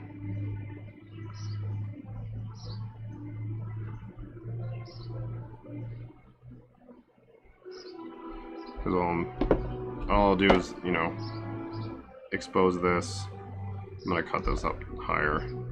It's good to, like, when you do stuff like this, to go kind of slow, because you don't want to like cut more than you have to when you're making these kind of like post edits.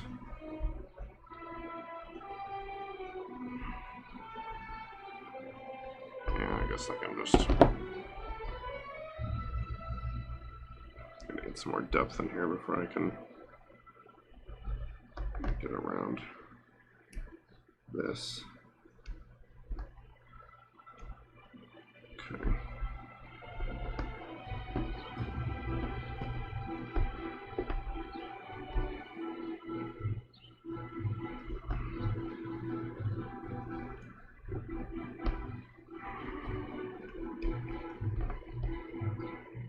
Yeah, see, that's all I really need, is to get exposed to that.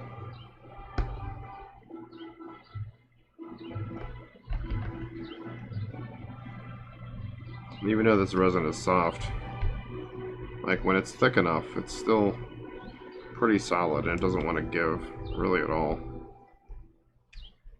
So I try to do as minimal cutting as possible.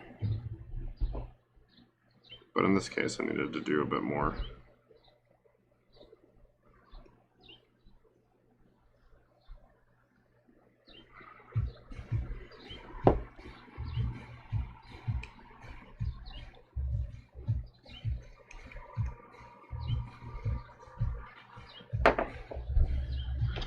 Okay, so with that done, I'm gonna just chop this thing off. So I'll do the same thing here, and I'll cut it. And then I should be able to pry this out. Let me look at my tools here. I need to make a little divider for this, or find something to put in here to take up some space. Like this.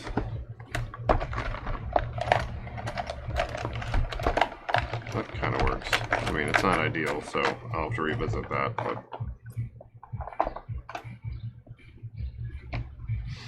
Alright, so then I might break this as they take it off. I'm not really sure. Ideally I won't, but, you know, that's part of what made this a challenge. Was how I was gonna... Yep, I just broke it. Okay. Alright, well...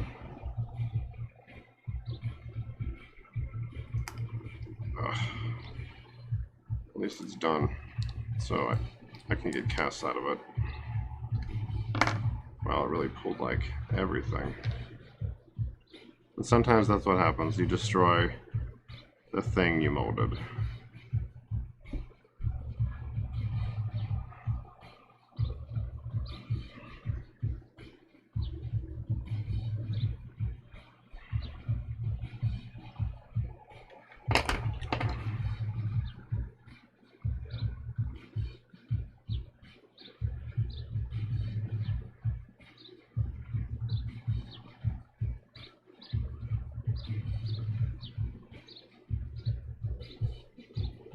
So now I'm just going to clean up all this debris.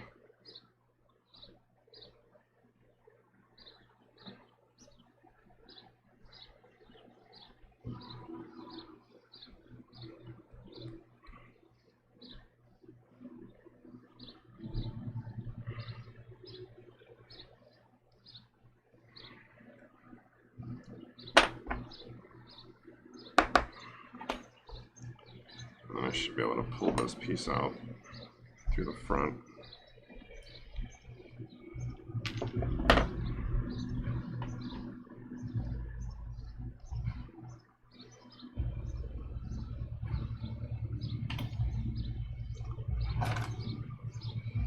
These are my little surgery scissors here. There's a little like fin here I'm gonna remove.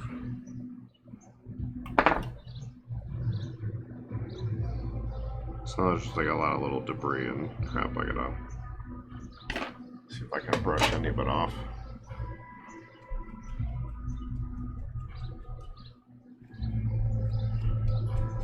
Some of this is clay, some of this is epoxy sculpt, some of this is that tan clay I was using to build the riser.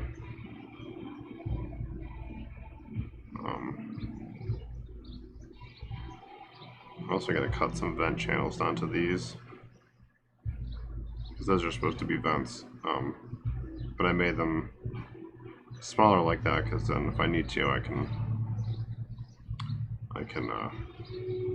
just essentially drill down to them. And even though this piece broke when I took it out, it shouldn't matter because that's rigid and the things I'm going to cast should be flexible, so if they can't come over these bumps, then that means the design itself isn't going to work. So, but it's like I won't know that until I made the mold, until I, you know, cast them. So that was like an unknown that I was hoping was going to work. See if I can push this up through the top. Yep, okay. Which means there's a path for the resin.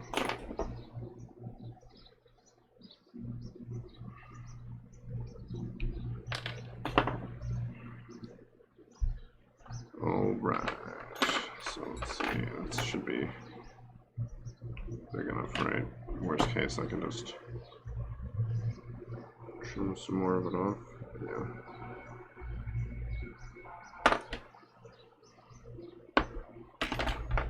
That looks good.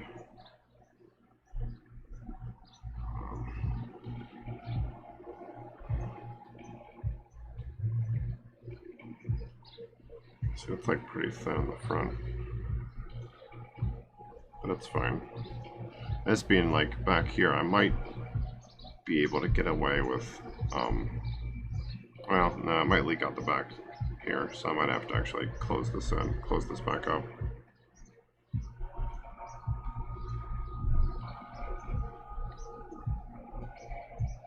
Might have to just seal it with like tape or something. Fits in there, that closes up. Alright, so then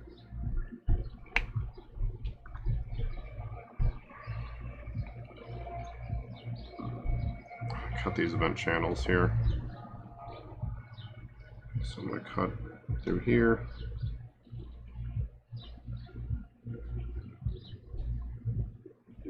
Cut through here.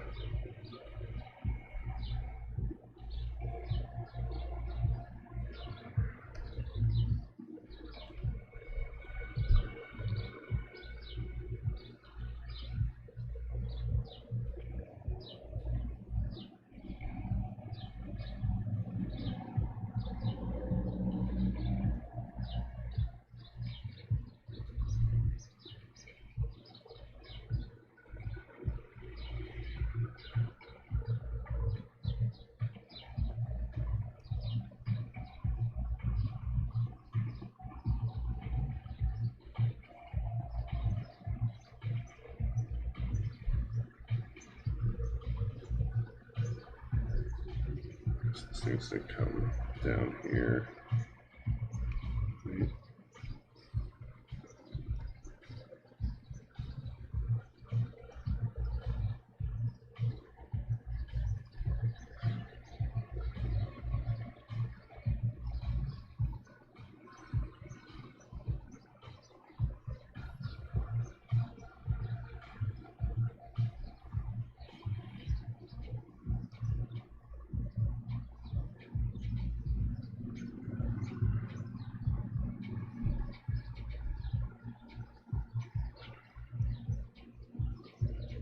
These are just vents. So that'll need to be like exactly right. They can be a little sloppy.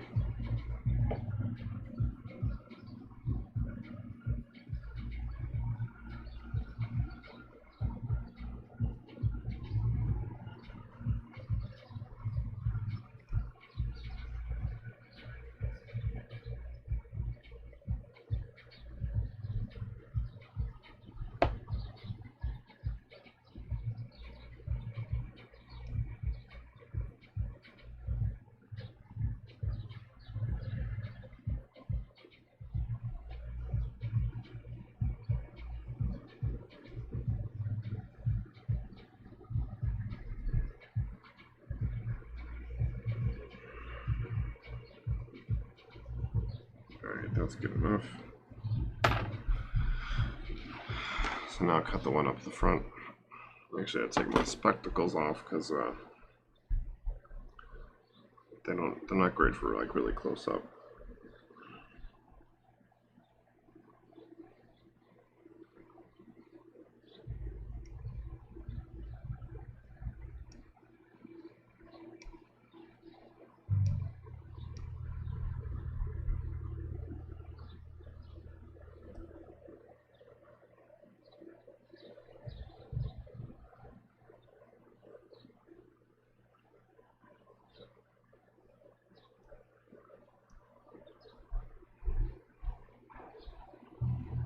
I should have cut all the way through when I did the vent on the other side. It would have been a little cleaner than it is, but whatever.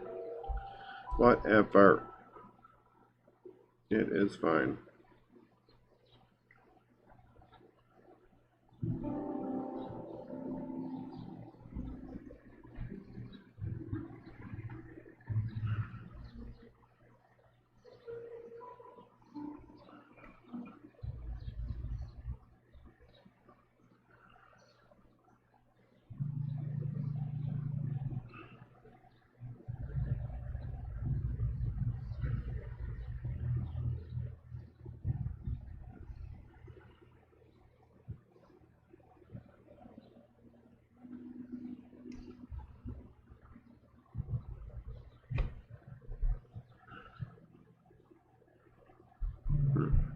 Almost.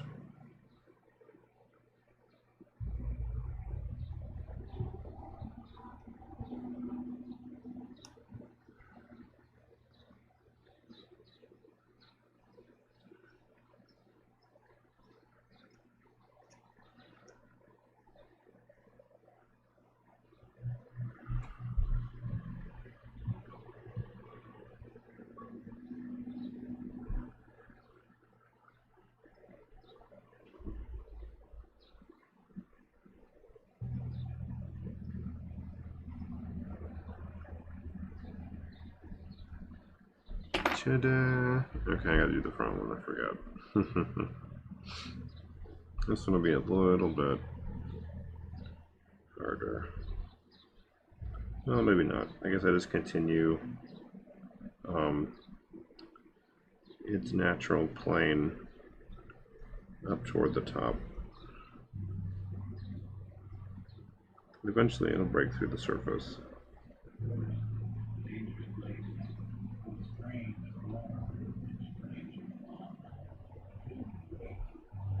There it is. Okay. So then we'll do the same for the other layer with the top like plane.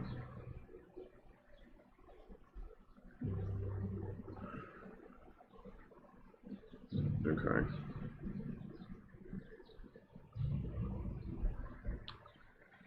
Then probably just like cut straight through.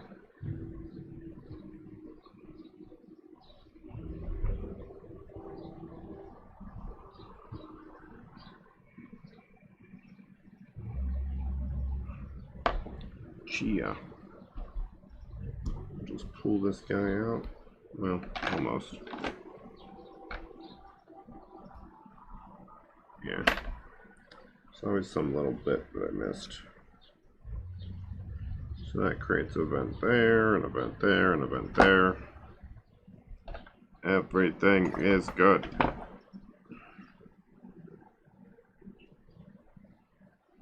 That's all probably fine. I think we've got adequate venting here. So the last test is just to, you know, shoot it, see what happens. So let's get ready to do that.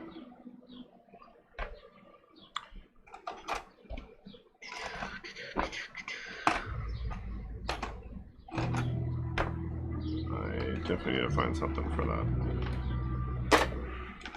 This makes me sad, but I mean, I think I'll get casts out of it and it'll be good. So then it'll be worth it. All this scrap I can toss. This is spent. This is spent. Those I can use. That I can use.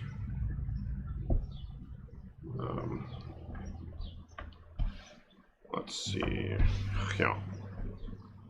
So this is all good. So I gotta dust this with mold release. Check the inside real quick for like debris like that.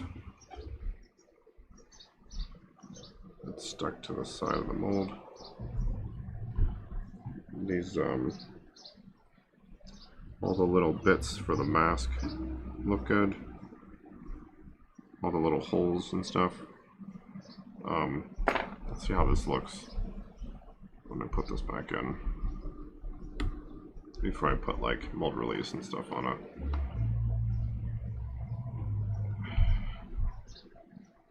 So I've got reservoirs there, and this is the injection channel.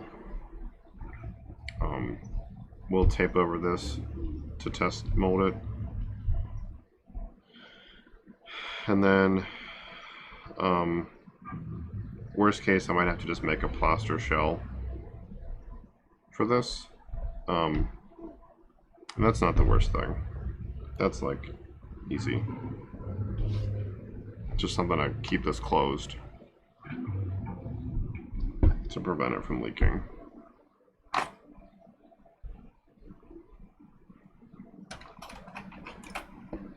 And I'll think on how to do this mold a little bit more efficiently next time. So first, we're going to take a beer break.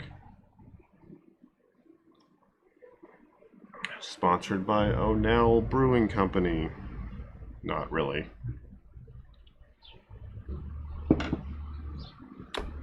Okay. So we need my glovies, which, where did they go? I'm like losing my brain today. I thought I left them in the other room.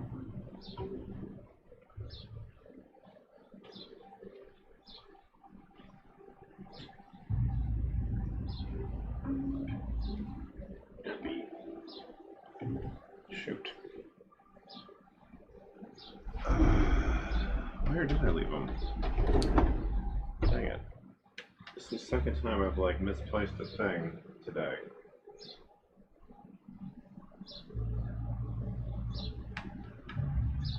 They're probably like right in front of me because that's usually how this goes.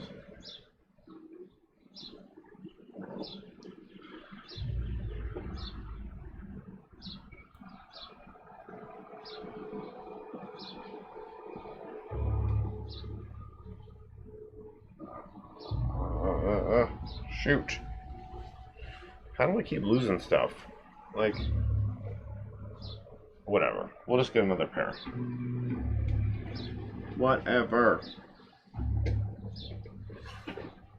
New gloves deployed. Now they're purple.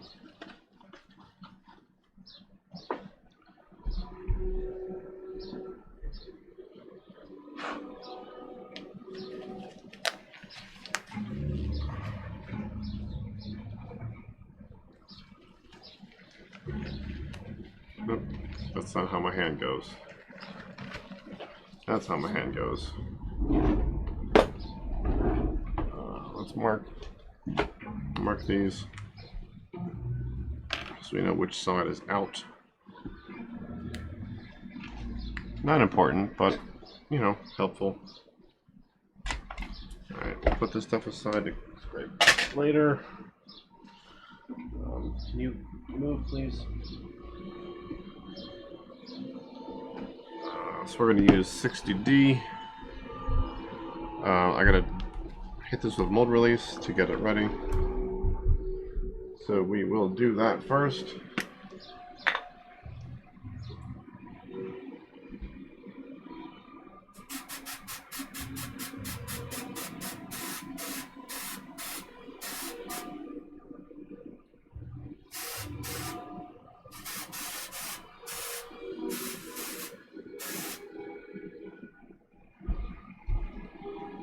Do the inside of the other half.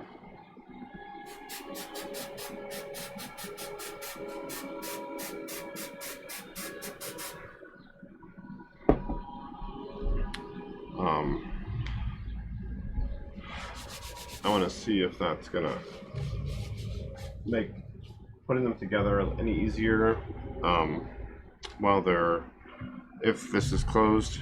I don't think it will. I think this is just gonna have to stay exposed like that, but it's like immaterial. I'll just make a shell and it's no big deal. I'm gonna guess this thing is about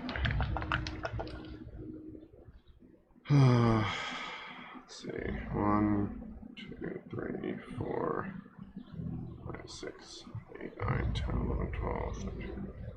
I'm gonna say this is like, I don't know, 20 milliliters. Maybe 30? That seems like a lot. So I'm gonna get another mold ready to use just in case we run over, have like excess. Let me find a mold that's good for this material that I'm using, which is not that.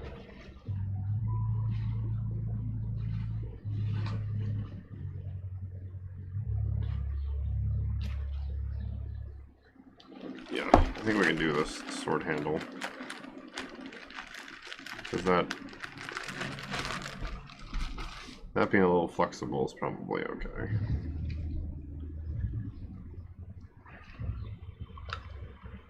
Yeah, so we're going to use this guy as our overflow mold. So I'm going to dust it, you know, just to help.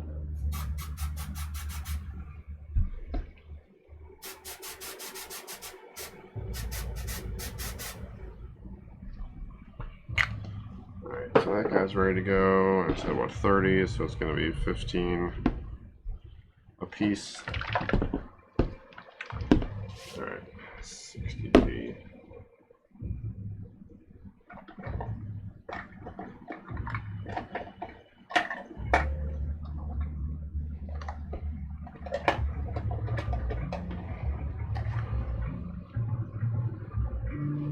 There, 15 there, then we'll mix it, and we'll mix it in this big one, and we'll use that as our overflow.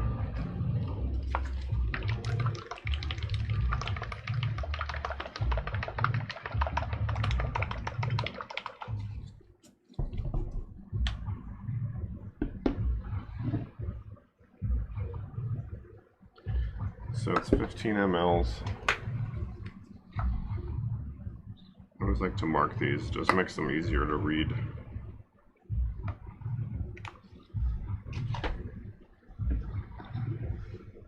And I always use the one that's like more shallow for the color I'm gonna mix.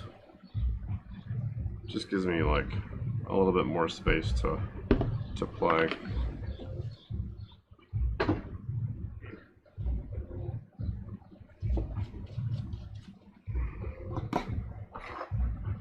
Keep that aside. Well, we're gonna run with our standard testing orange.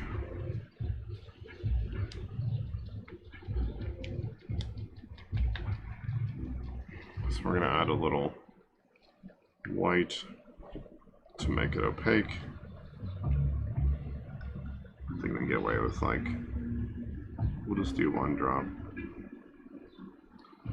Yeah, we'll do 2. I want it to be opaque, so I'll make sure. We can mess with translucent stuff later. I just want to make sure it's like good to go before I worry about like funky colors and stuff.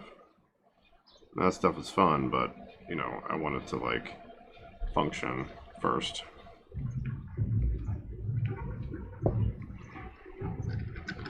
Mix this up thoroughly. It's still like, I put like a third of a drop in there and it's still like super orange.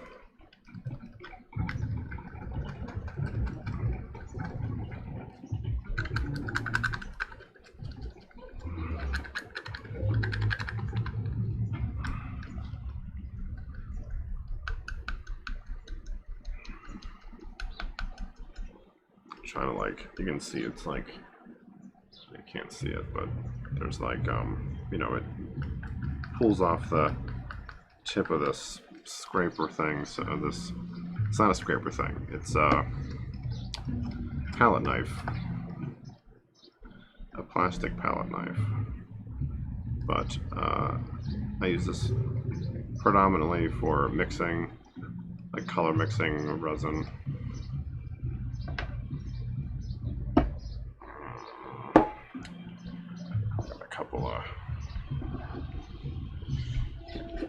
These are both alcohol. I'm gonna have to put my respirator on here shortly, so my voice will be a little bit muffled.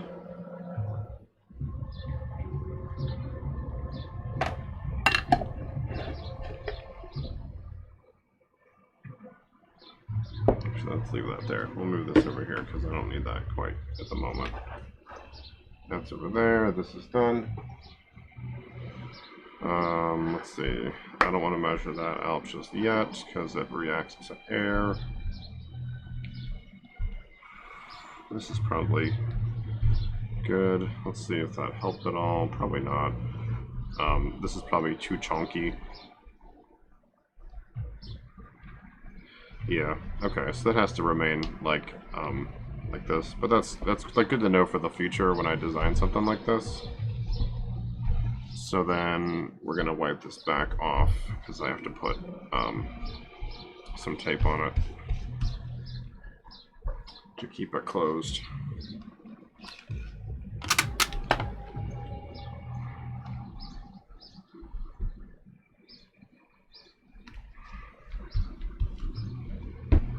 This is what I used to do to all my molds, and it's incredibly wasteful. So that's why I developed the stock molds.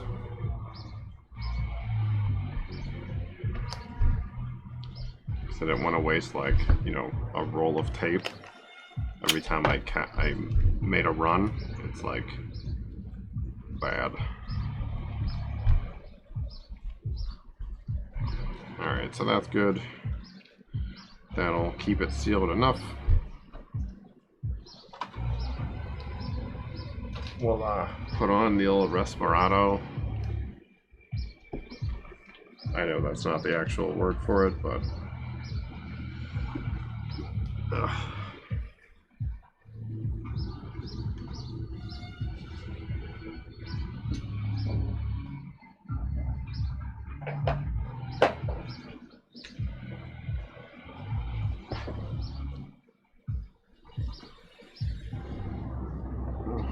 that's gotta move. Okay.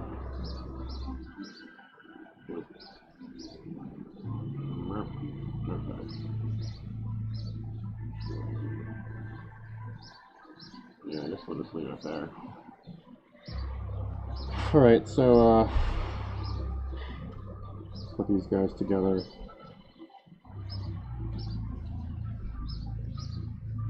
Make sure everybody's snug. So, yes. I don't know if I gotta attend to that. We're probably not going to use this, but it's good to like have an extra mold left over. Okay, so hot tip. This thing can get like crystallized. So this guy is like a lifesaver. Because I spilled this stuff once. And I was like, never again.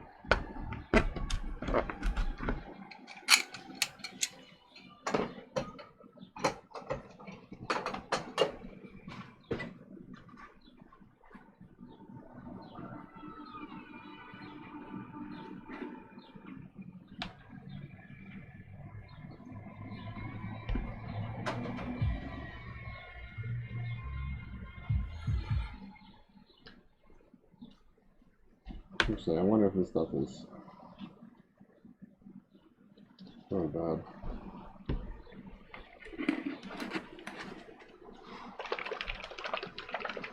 Gotta shake it a little bit more.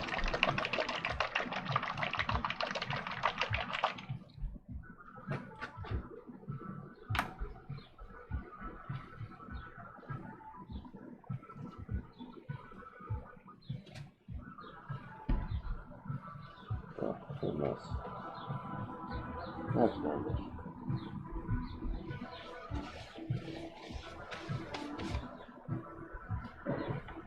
Alright, 15.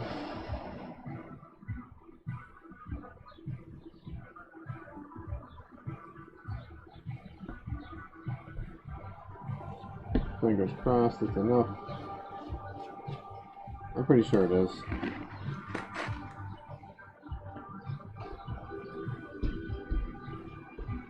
Alright, we got our syringe ready, which is this guy. We'll get that ready. I need a clean.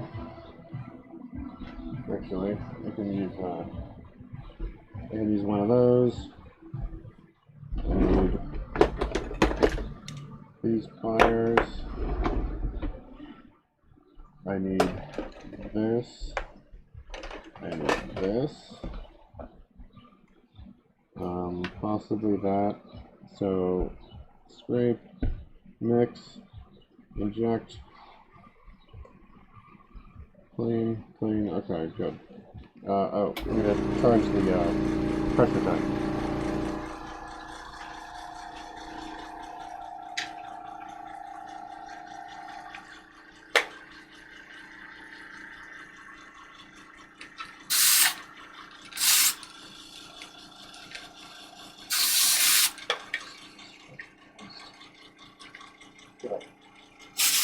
Pull and push.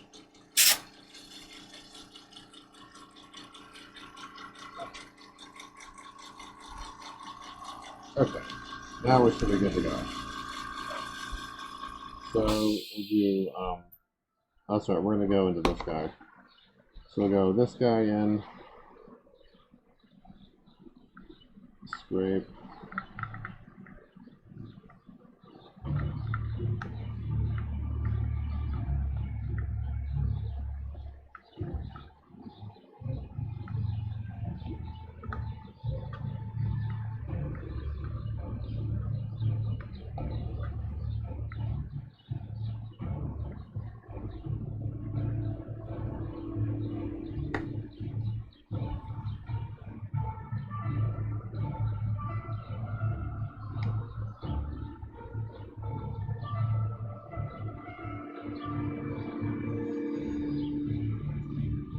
Okay, so that's that.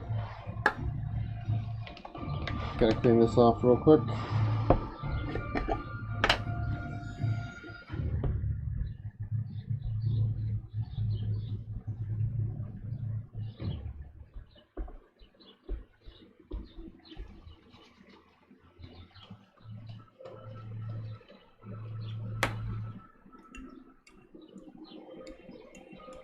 I don't want these to start setting too soon. Alright, those are good. Let's set this guy aside for a second. So we're gonna scrape, mix this together, inject, and then put it into the pressure tank. Quick, quick, quick. Fast, fast, fast.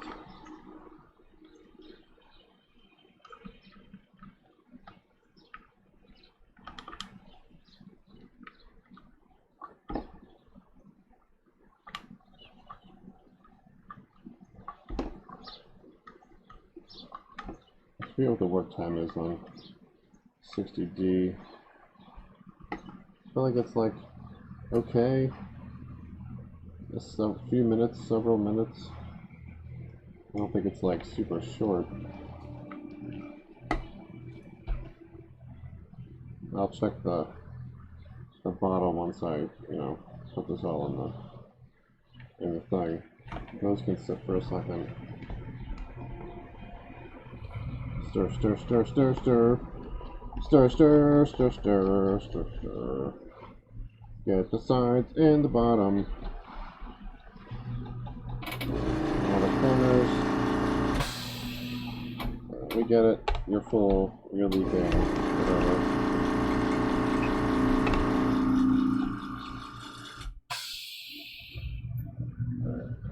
So, clean this guy off real quick. Should have a moment here where I can give it a quick wipe down. Put that guy aside. Let's draw this up. It's always like a bit of a challenge to try not to pull in too much air. We're gonna anyway. We'll just see how that goes. So I think this is gonna need like 25, but I don't know, so let's find out. We're probably at like 22 right now in the syringe. Actually, I want to see if it comes out the back. Woohoo! Alright, so we filled that guy. Well, we're gonna have way more than I expected. So let's do this sword handle. So there's that. Well, shit. Not what I expected. Let me grab another mold real quick.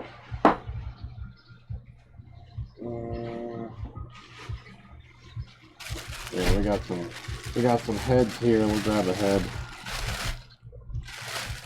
We'll grab that's the new one. We'll use that.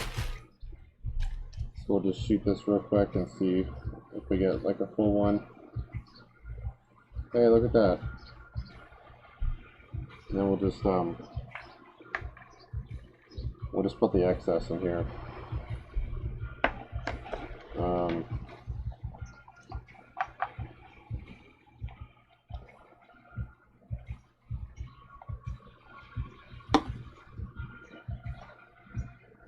Yeah, the first time I'm never like sure how much it's gonna be. Like I try to estimate it, and I'm usually okay. But sometimes like this, it's like way off.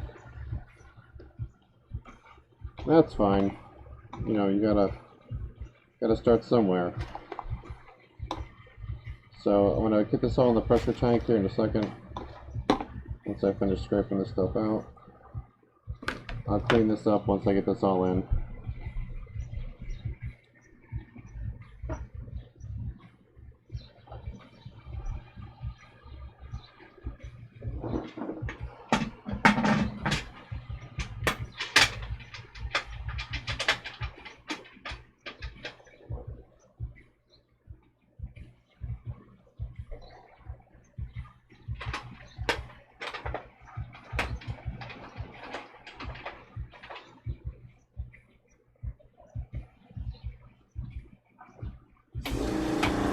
Okay.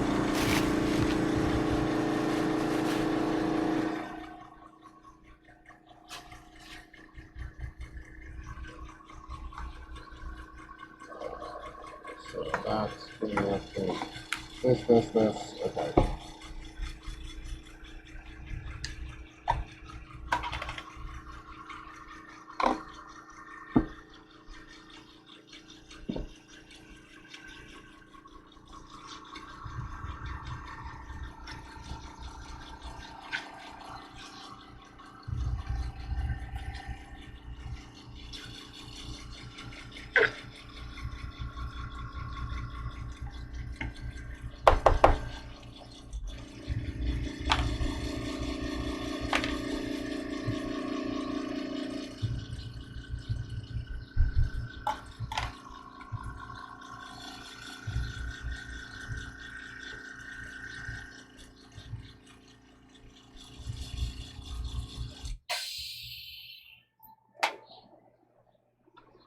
That's good. Thank you very much.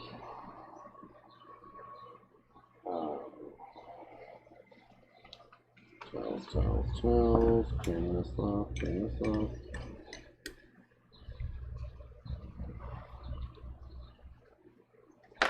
Man, people like pop on and dip so fast. I guess I can take this off now.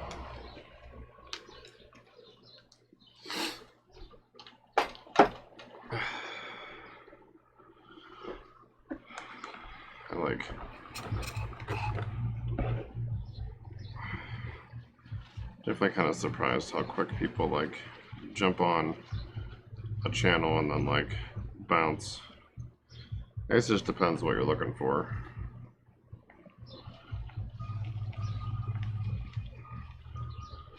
And this isn't like, you know, your typical we're gonna make digital art and stuff. I'm like making weird crap.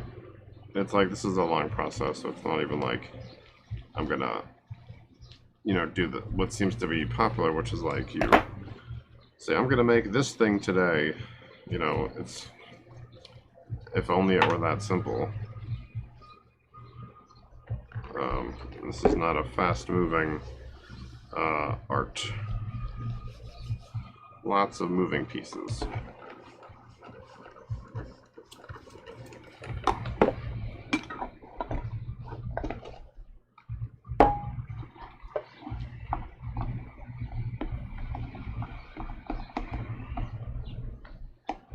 I'm definitely going to keep using this spray bottle though.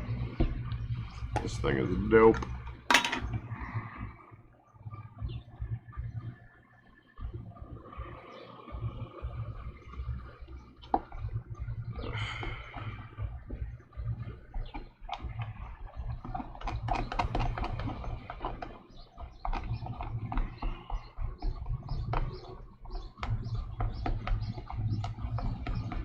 Alright, oh, I gotta look at the cure time, which I'll do in a minute here. I gotta clean the stuff up before it gets too like half cured and then it's like a mess. So speed is an issue. Oh, I didn't do this. Let me dust this, and then we'll run this through here.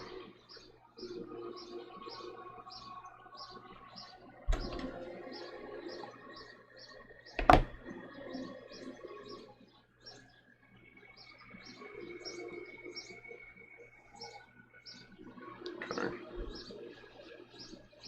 Guess I gotta dry this guy out again.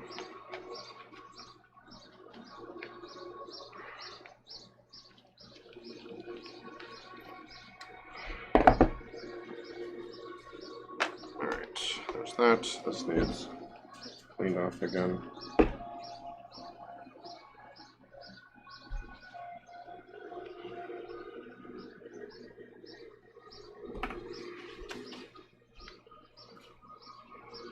Let's see.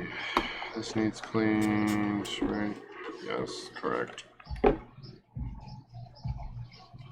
we'll just.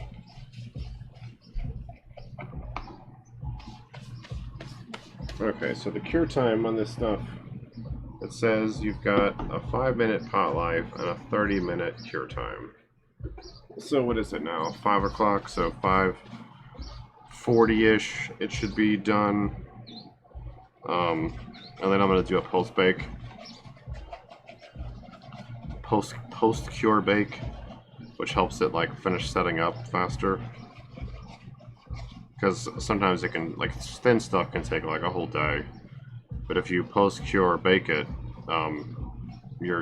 it gets to like its full curedness, you know, in like 15 minutes or so in the oven. So it's a real time saver. All right, now I gotta clean these guys out before I can be DUN. Where is my other thing? Here it is.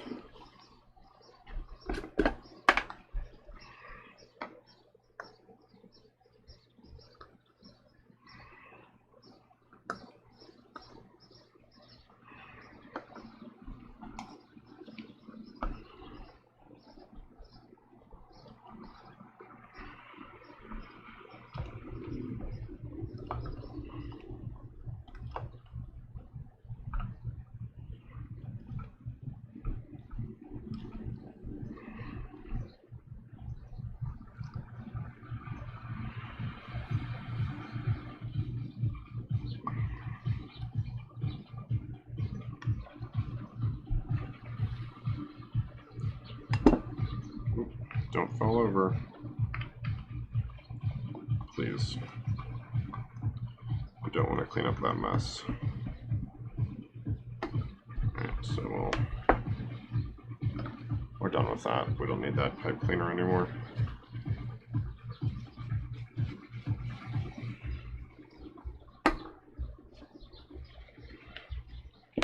Those will need a second pass.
Alright,